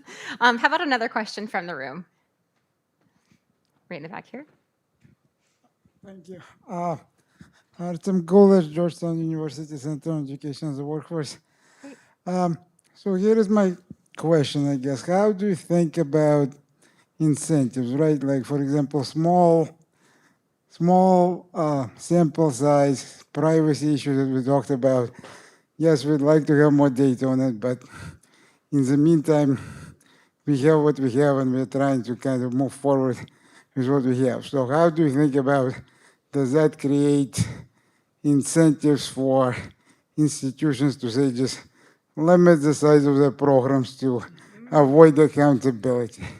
Good question. Do we see institutions kind of hiding behind these sample size issues? So I don't know if we have empirical evidence on that. I think it's certainly a concern. There needs to be monitoring, certainly, and there are some ways to do that. For example, thinking about within families of programs, if you think about the SIP code, which is a classification of instructional program, hierarchy, thinking about how many programs does somebody have within some roll-up of that, there are ways to kind of monitor program creation, especially similar. There are some things in some of the regulations about creating similarly or very similar programs to ones that may have run afoul of some of the metrics already. But it needs ongoing monitoring. I do think this needs to be balanced with some of the things that people have talked about before.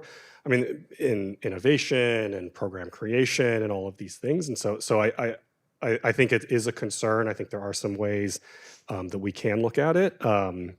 But hopefully everybody's a good actor out there and is acting just in the best interests of everyone. Yes, that's exactly how the world works, Raj. Thank you for that comment. How about another question from the group here? I think I will take the privilege to give the last question, one that is coming from online and one that's a bit spicy also. Thank you to our online contributors for the spiciest questions. And what we have is, what role does the higher education lobby play here? Do they pose a threat to the implementation of accountability measures? Yeah. Did you want to come to the stage?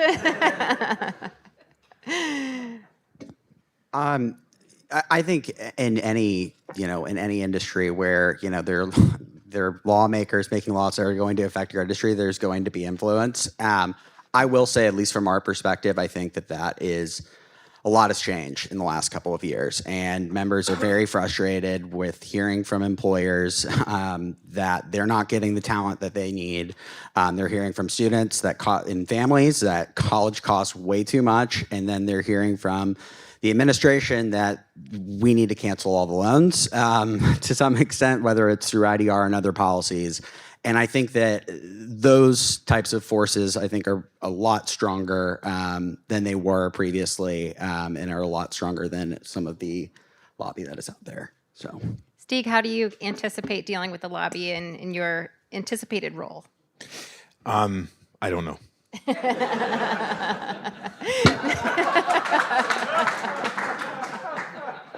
Fair enough. And Raj, did you have any comments to close us out here? On lobbying or just in general? How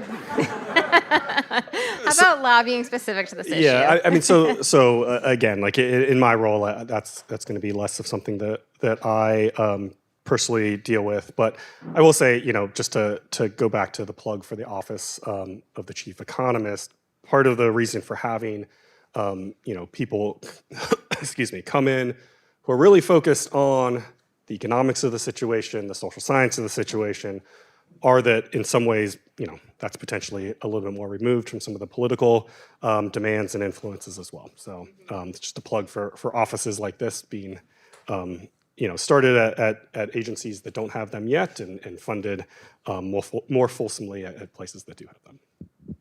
Okay, I think that's a good point for us to end on. Thank you all so much for being part of the panel. Thank you for being part of the audience and contributing to our discussion today.